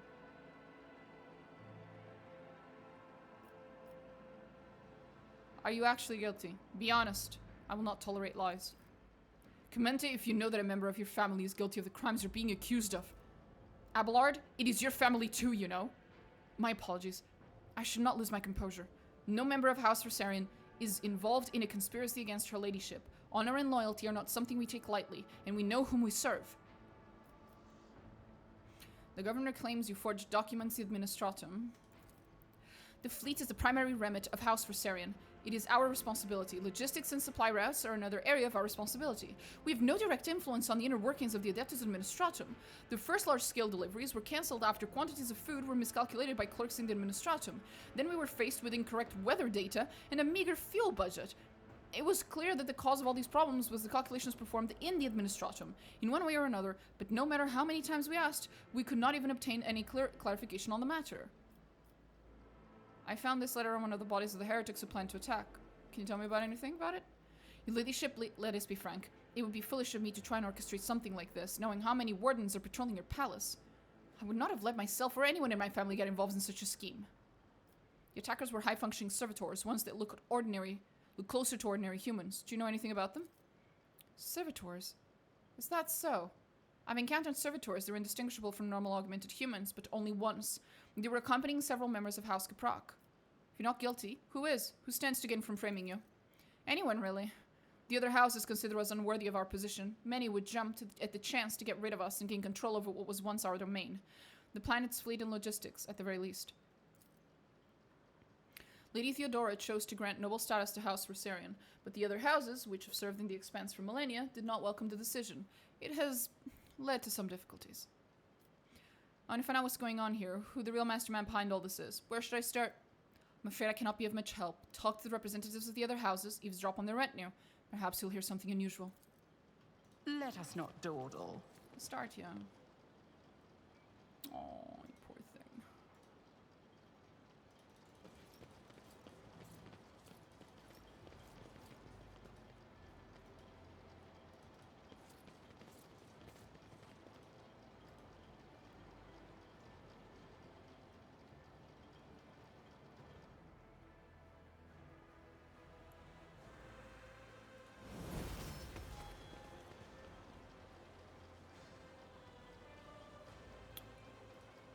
Here we go. Governor Drivestem is surrounded by his retinue who are all dressed in expensive gowns and finery. The matching color schemes of their outfits and striking physical resemblance among them suggests that they all come from one family. Your ladyship, thank you for giving this case your undivided attention. I want to hear your reasoning again. What makes you think the Rosarians are behind the plot against me? Sure, it's gonna be the same stuff. Your ladyship, I assure you that my humble person is undeserving of your attention. Cornelius holds a prestigious position in the Administratum.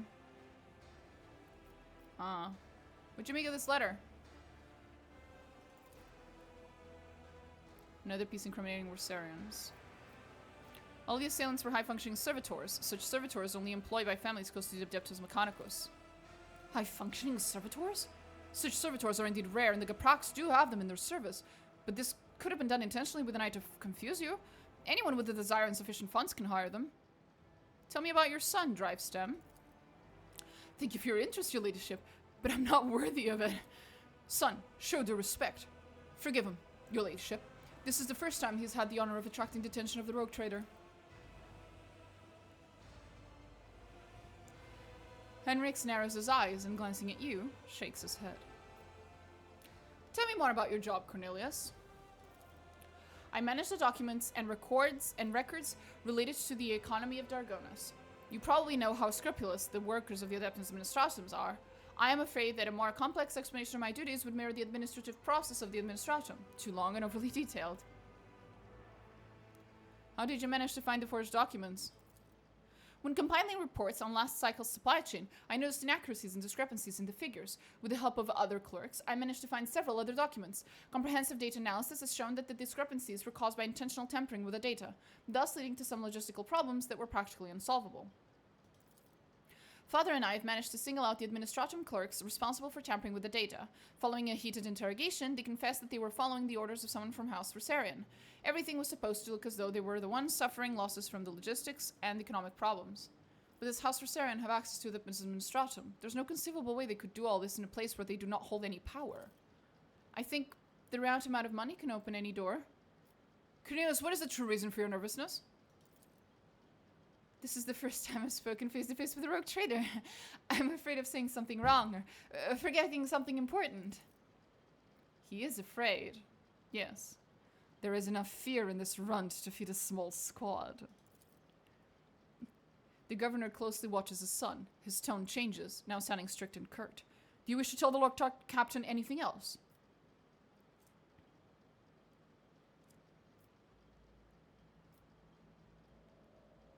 The poor soul is so frightened. Perhaps I should leave and let Marajai speak in my place. You are familiar with my Drakari companion, aren't you? We will become friends. I promise. No, please not that. Yes, I have something to say that I omitted before. This lie has gone too far, and I can no longer control it. The truth is that all of the logistical problems were caused by a single error in the numbers. My mistake. What? When I discovered my mistake, it was almost impossible to restore the supply lines. Then I was approached by someone who said they were a friend. They did not give me their name, and I never saw their face. They promised to fix the problem. All I had to do was pretend that the Worsarians were responsible for the mistake. And as for the rest of the evidence, they promised to arrange it all, and... What have you done?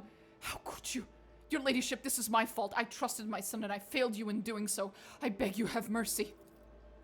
And you call my family's honor into question, Urband. Nevertheless, I harbored no desire to kick a man when he's down.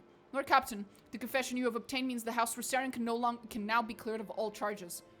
But we still do not know who is behind the forgeries, the riots, the plot, and the assassination attempt. Someone is committing their foul deeds and sowing chaos right under your subject's nose. To leave the stones unturned would be dangerous. What is this friend that approached you, Cornelius? How did the two of you communicate? By letter. I received the letter out of the blue one day. It was unsigned, but the person writing already knew about my erroneous calculations. They offered to help me cover up my misdeed, and in return, I would name the Rosarians as the one who had sabotaged the supply lines.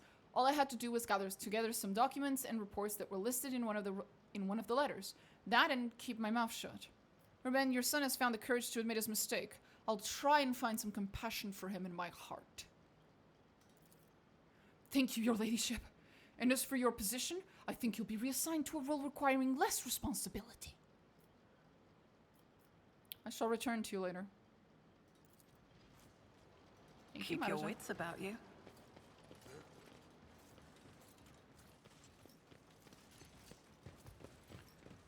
Prox, let's chat.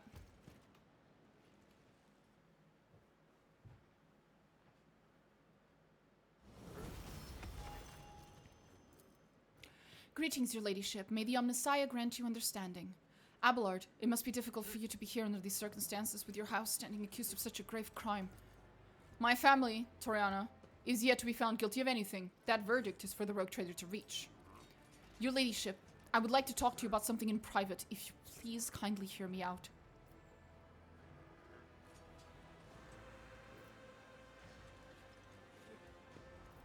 Do you think the accusations against the Rosarian family are true?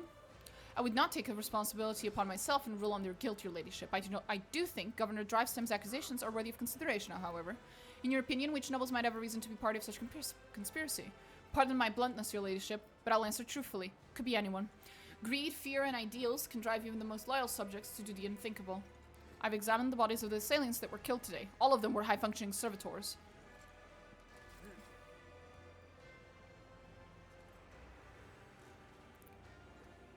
Okay. Your ladyship, thank you for informing us of this. You're absolutely right. My house has indeed been endowed with high-functioning servitors, a blessing for those who revere the Omnissiah. But today, none of our house members were accompanied by them. I found this note on the bodies of one of the attackers. What are your thoughts on it? Employed by the house and my house alone. If such units were to attack the rogue trader, suspicion would instantly fall upon the Grapaks. I assume that this is what the Rosarians intended to happen, but they did not expect the servitors would have this letter on them. Vincent, do you want to talk to me? Yes, your ladyship. Let us talk in private. I'm grateful for the opportunity to serve you on board your ship, and would like to repay you for such largesse. You see, I harbor special tender feelings towards Astardia Worsarian. I think I know something that can help her escape death, though revealing it may jeopardize my own family. Today I noticed one of my family members to be in an odd and characteristic mood.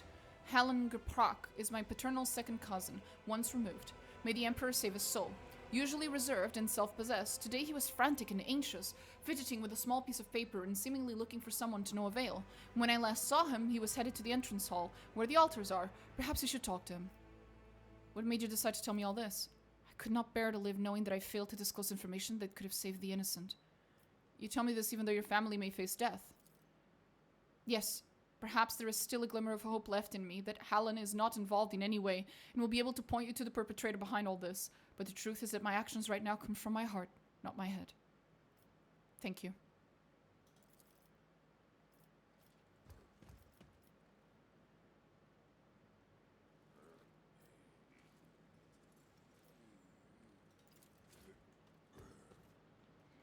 Always keep your eye on the prize. It's the guy we missed earlier. Heyo, Helen Graprak, whatever.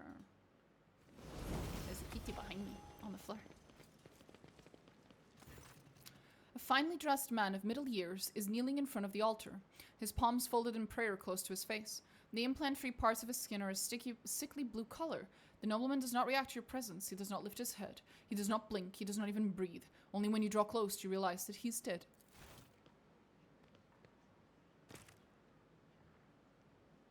Motherfucker just plopped in front of me. The colors of House Geprak. I do not believe he decided to take his own life in such an extravagant way. As far as I know, there is a warden post here, but I do not see any wardens. There's no one to ask about what happened here, or with whom this man spoke before he died. I would like to ask Urban where the palace guard suddenly disappeared to. A familiar sight. There are poisons that rapidly damage the nervous system, causing paralytic spasms throughout the body once injected. The victims usually suffocate slowly and painfully, unable to call for help.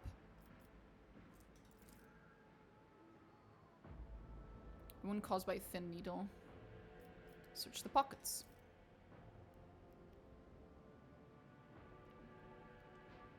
HG. Make sure the rogue trader is attacked by someone loyal. It should appear as if it was all staged to let the Rosarian family escape. This is the last assignment. Soon your debt will be paid to me in full. Okay.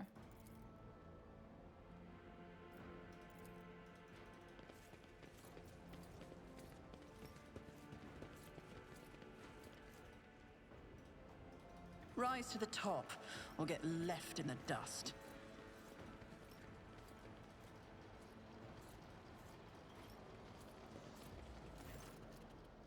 Summon everyone. I am ready to pronounce my verdict. Understood, your ladyship. Allow me to prepare everything. What?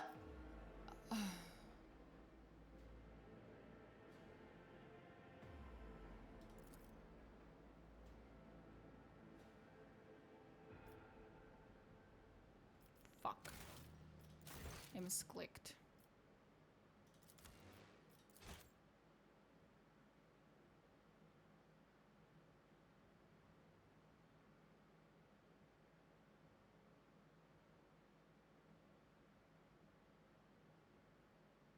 Thank God I saved just not that long ago.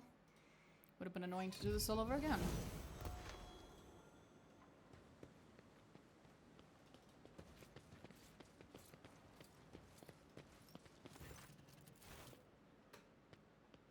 And this time we see even less of the men dying.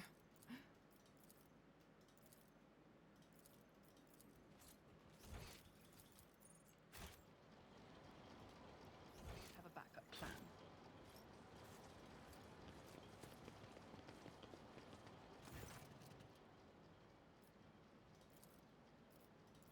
Guess I can't actually ask him that for some reason.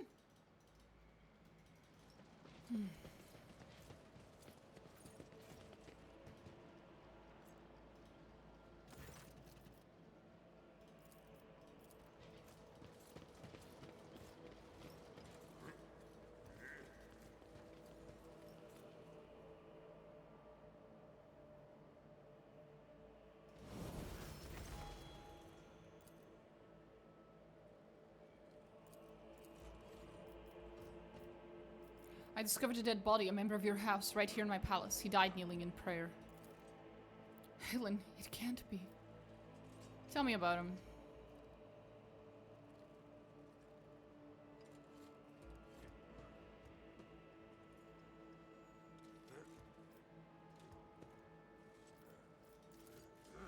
Helen is one of the lower-ranking members of House Kaprak. Despite his advanced age, he never held high office, but he was forever striving to better his position, even beyond his abilities. Many members of my house struggled to cope with the misfortune that befell Kiavagama and our family.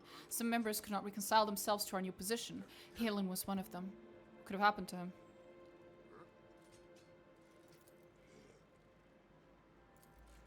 Toriana, the time to keep silent is long gone. The future of the Von Valencia's trade dynasty and your house are both at stake now. We lost Kiavagama, a truly devastating blow to every member of House Kaprak. I lost all hope for the future, and my kin lost their sense of purpose. We needed time to recover and chart a new course for ourselves. We were and still are more than capable of doing that, but I will not deny it. The other houses have offered us their assistance, but they were for their own self-serving ends. Perhaps Helen decided to take them up on their offers behind my back.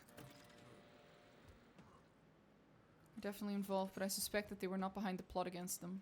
Could be nothing more than a puppet in the hands of a deaf puppet master.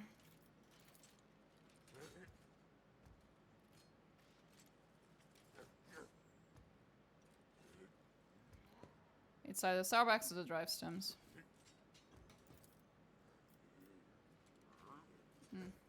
1 second. We skipped a dialogue.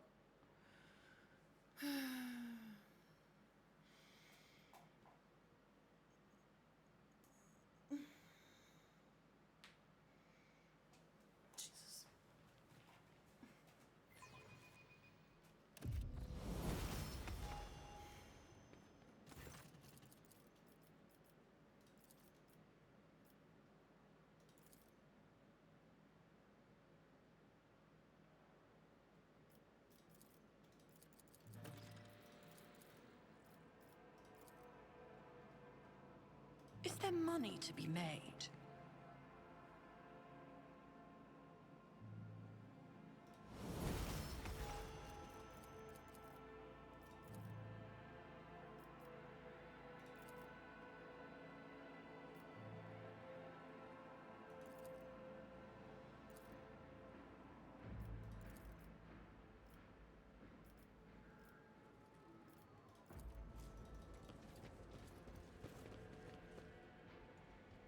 Here we go.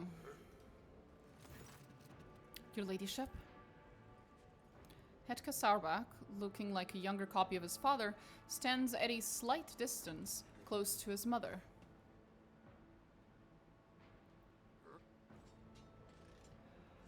An expensive yet understated dress serves to highlight the dazzling beauty of Macarius' wife, Regina Sauerbach.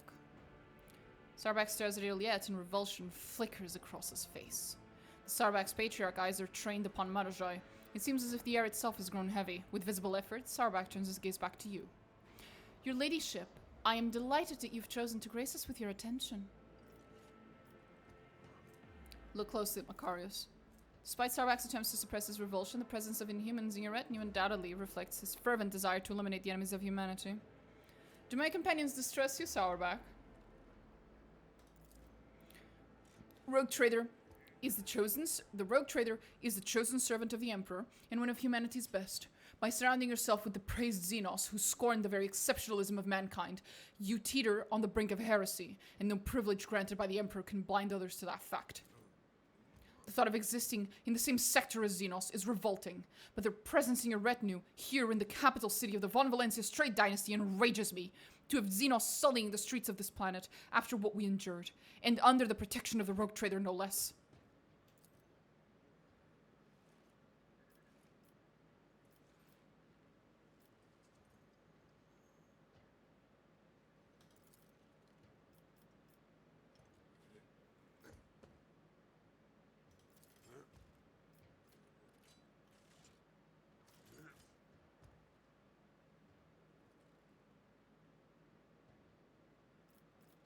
Your unveiled hatred for me is so obvious, Sauerback, it is grounds enough to charge you with heresy.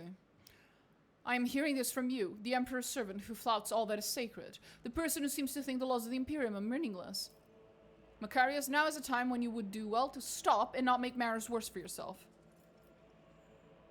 Do you really believe the Rosarians are guilty? Certainly. Governor Drivestem possesses proof of their guilt, and they have no means to which to refute you. Even if I were to entertain the idea that the Rosarians are being framed, how much longer would their house have lasted anyway? If it is so ill prepared for treachery. My advice to House Rosarian would be not to appeal to the Rogue Trader for help, but instead to simply stop, accept their fate, and not make matters worse for themselves. I cannot remember Domina Diantus von Valencius is seeking your advice on what House Rosarian should do in this situation. Pay attention, Macarius. Focus on the Rogue Trader's questions. Who, apart from the Rosarians, could have a motive to conspire against me? House Driveston, wishing to expand their clout. House Gaprog, who lost their influence after Kiavagama. House Sarbak, whose patriarch is too direct in his communication with the Rogue Trader. Anyone could have a reason to conspire against you, and equally they could have none. It is not a question of motive, but of loyalty. Each of your subjects has sworn an oath of loyalty to you, so whose sincerity do you doubt? Kiss Regina's hand. I am honored, Lady Sauerback. Why, how kind of you to say, your ladyship. Set against the doom and gloom of current events in your husband's dour family, you look especially dazzling today, Regina. Really, your ladyship? I am glad to hear this from the Rogue Trader, especially today. Regina, step away from her ladyship.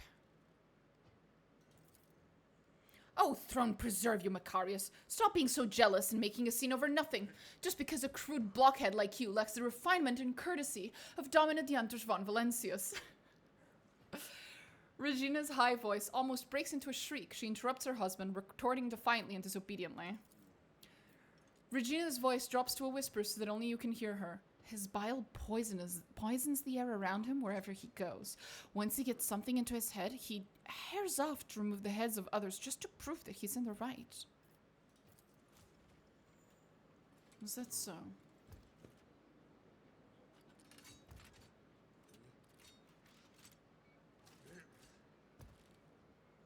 How interesting. Keep your wits about you.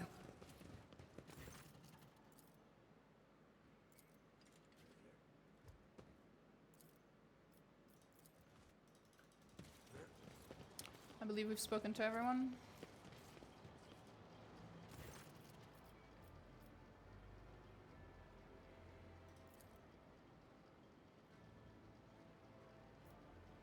There were wardens posted at every altar.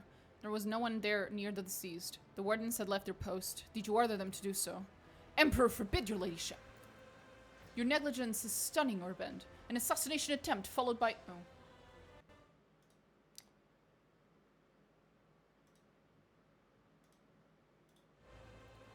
Followed by a mysterious death, and yet here you are, oblivious to everything.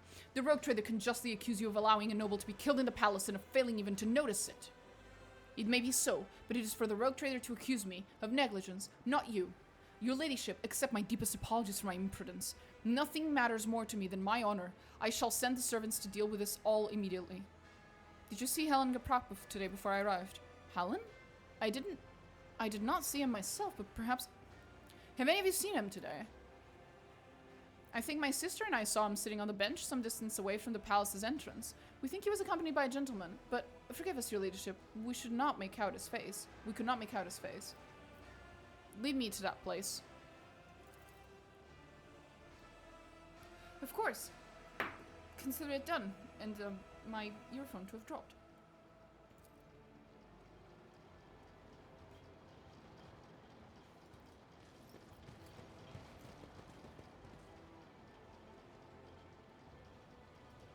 Let us not dawdle.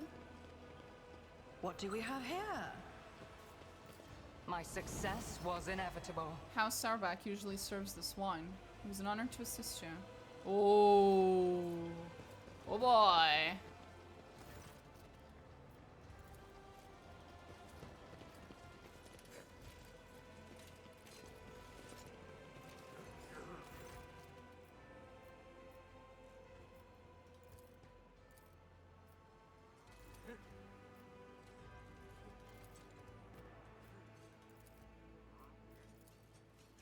Always keep your eye on the prize.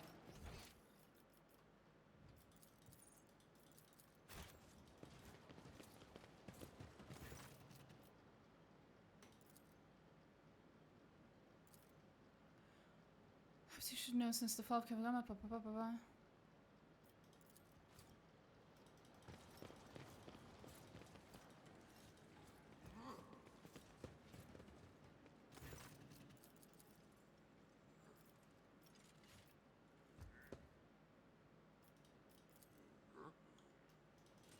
Rise to the top, or get left in the dust.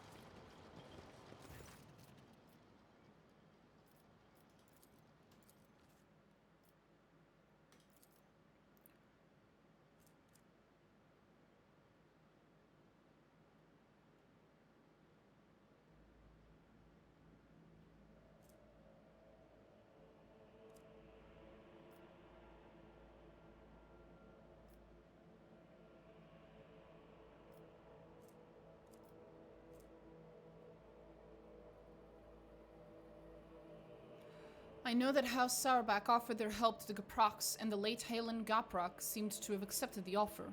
I suspect that you are responsible for this death as well.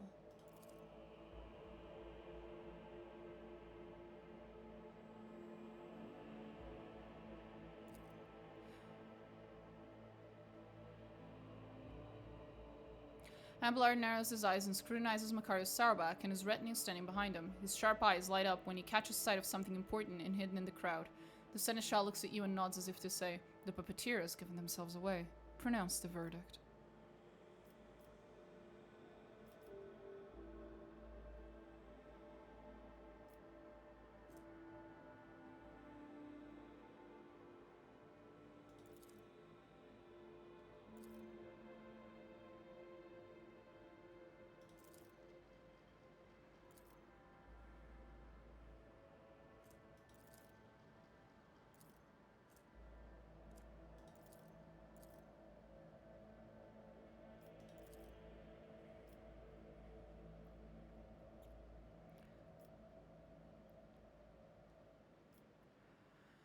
House Sauerback guilty.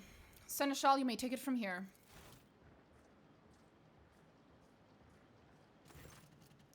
Makarios, I must admit, I've always admired your bluntness. But just as I once had to say goodbye to a promotion because of my dislike for intrigue, you and your family might soon say goodbye to your heads. Tell me now in your blunt fashion, are you loyal to House von Valencius? I am loyal, Wersarian. You're not lying, but someone else is. Someone who's poised to destroy both you and your family for her own gain. Makarios does not have time to respond. Regina, who's standing beside him, raises her arm as if to slap the elderly seneschal.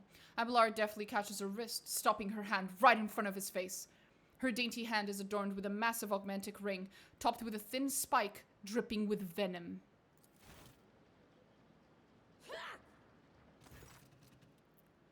Regina, you. Mother? Makarios, your bluntness makes you an open book. When I talked about helping the Gaprox, you had no idea what I was referring to. Your wife, on the other hand, her eyes started shifting like you would not believe. Regina Starbuck, you alone betrayed the rogue trader, jeopardizing the prosperity of the von Valencia's trade dynasty, and you alone are responsible for your unmasking. Regina, we were having so much fun flirting each other and cucking over your husband. Why would you do this? I thought there could have been something special between us. I admit, I had my regrets about causing you such difficulties, but what was I to do? Duty calls for us to rein in our most genuine desires. Isn't that right, rogue trader? No, jokes aside. Why would you do this, you fucking traitor? Because Argonis is serving an impostor. The true heir of the Protectorate bears a different name. When Kunrad appeared on Argonis, he paid me a visit, and opened my eyes to the truth of the situation. Theodora was killed by the one whom she had so unwarily taken under her wing. Macarius is too narrow-minded to even consider opposing the rogue trader, even an illegitimate one, so I had to wait for the right moment, and the disappearance of the Lord Captain could not have come at a better time. It was quite simple to trigger a chain of events on Argonis so that the people remembered Master Voidvir's past service. It seemed that many of your subjects did not actually consider you a worthy successor. Why they were Sarians? Because when stripped of the Seneschal's protection, this house is the weakest of one of all of Dargonis, and they're also particularly disliked by the governor's family. It would have been easy to bury the Rosarians on their accusations of heresy. Who aided you? There's no way you managed all this on your own. Oh, of course I didn't. I have too many helpers to list them all, but rest assured there are plenty of them, just as there are plenty of people who follow Master Voidvir. My death will not change anything. The true rogue trader will come and take his rightful place when the time is right. Why did you kill Helen Graprock? Halen was a good agent, but he was also a coward. He came to me just before a formidable rogue trader arrived. He was ready to confess everything. I suggested that he plead for the Emperor's forgiveness first, and he did grant him mercy, did he not? Abelard, the sentence is yet to be carried out. Finish this. Does the rogue trader condemn only the rotten apple, or the entire barrel? I will not exterminate an entire noble line that is loyal to me just because of one traitor. In that case, Regina Sauerback shall be subject to intense interrogation, followed by execution.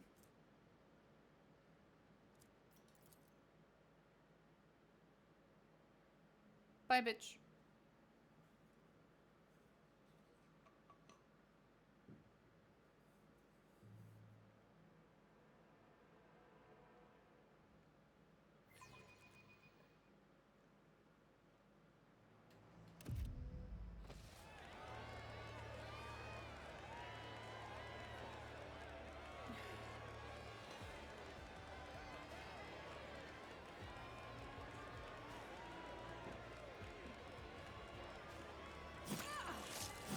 She's on the floor, but we'll pretend like she's over there.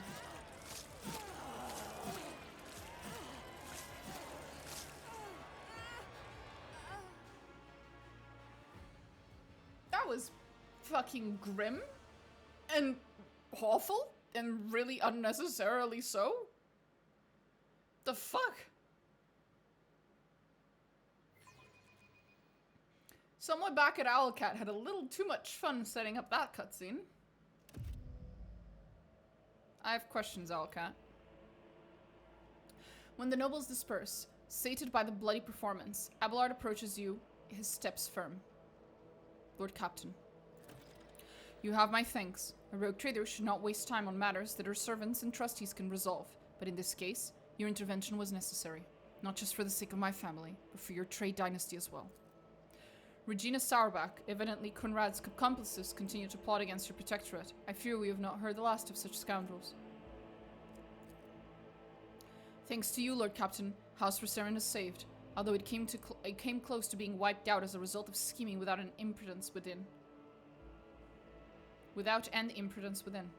Sometimes I think about how much I could teach them. I could ensure that they survive in the future without me.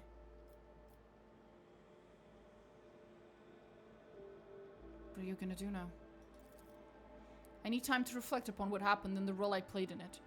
I think I'll be ready to resume this conversation later, when we're back aboard the ship. Lost in thought.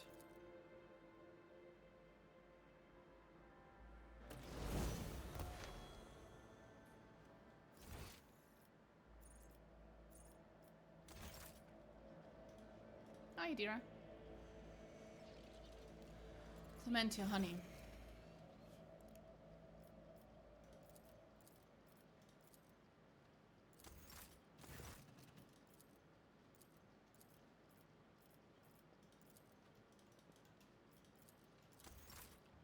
Henrix, you're kind of alone. Okay.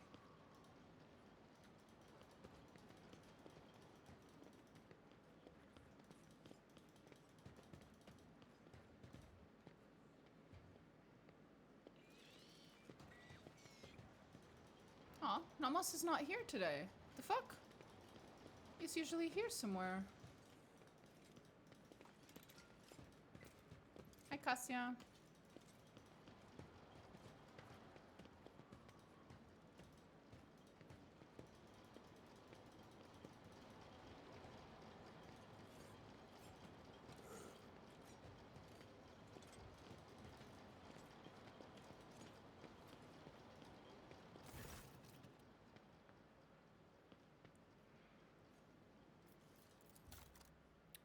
Already brought everything out of this fucker.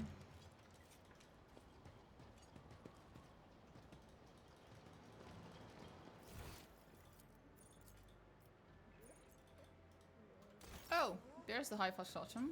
He did say he wanted something.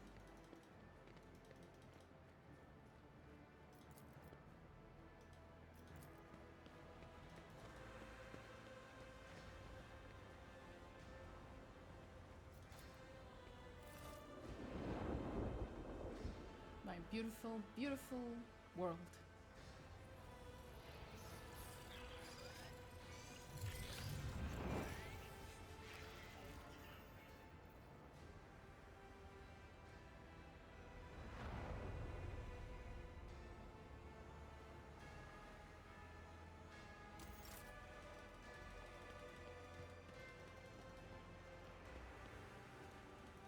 I still haven't fucking cleaned my floors. Or closed that door.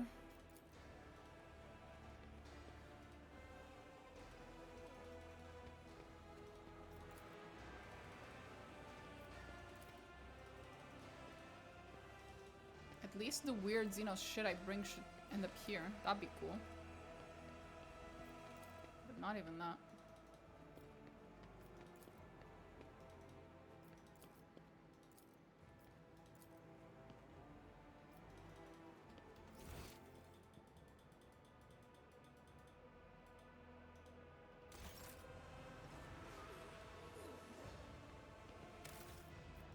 Guess we could do the Cabela thing now.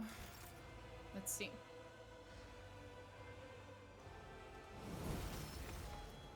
Let us begin.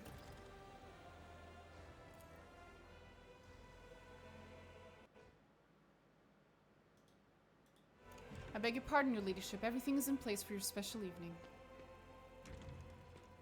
Aww, a little date. We're going on a date. I must give credit to your subjects, Damen. Your eagerness to satisfy your wishes is enough to melt one's heart.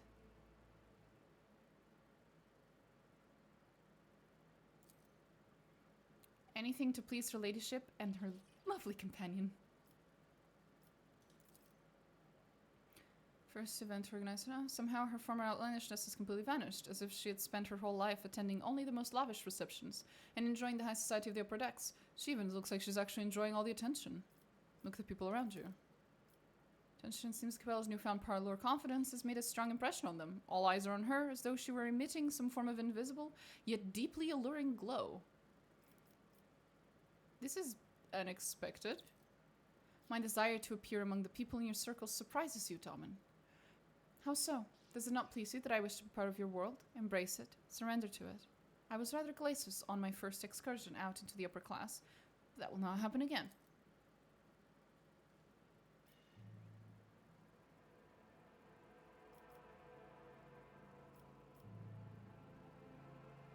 It is as if you were someone else, as if the real you had hidden herself away from me. We all have our parts to play, Damen. The truth oftentimes lies deeper than where our eyes and ears can reach.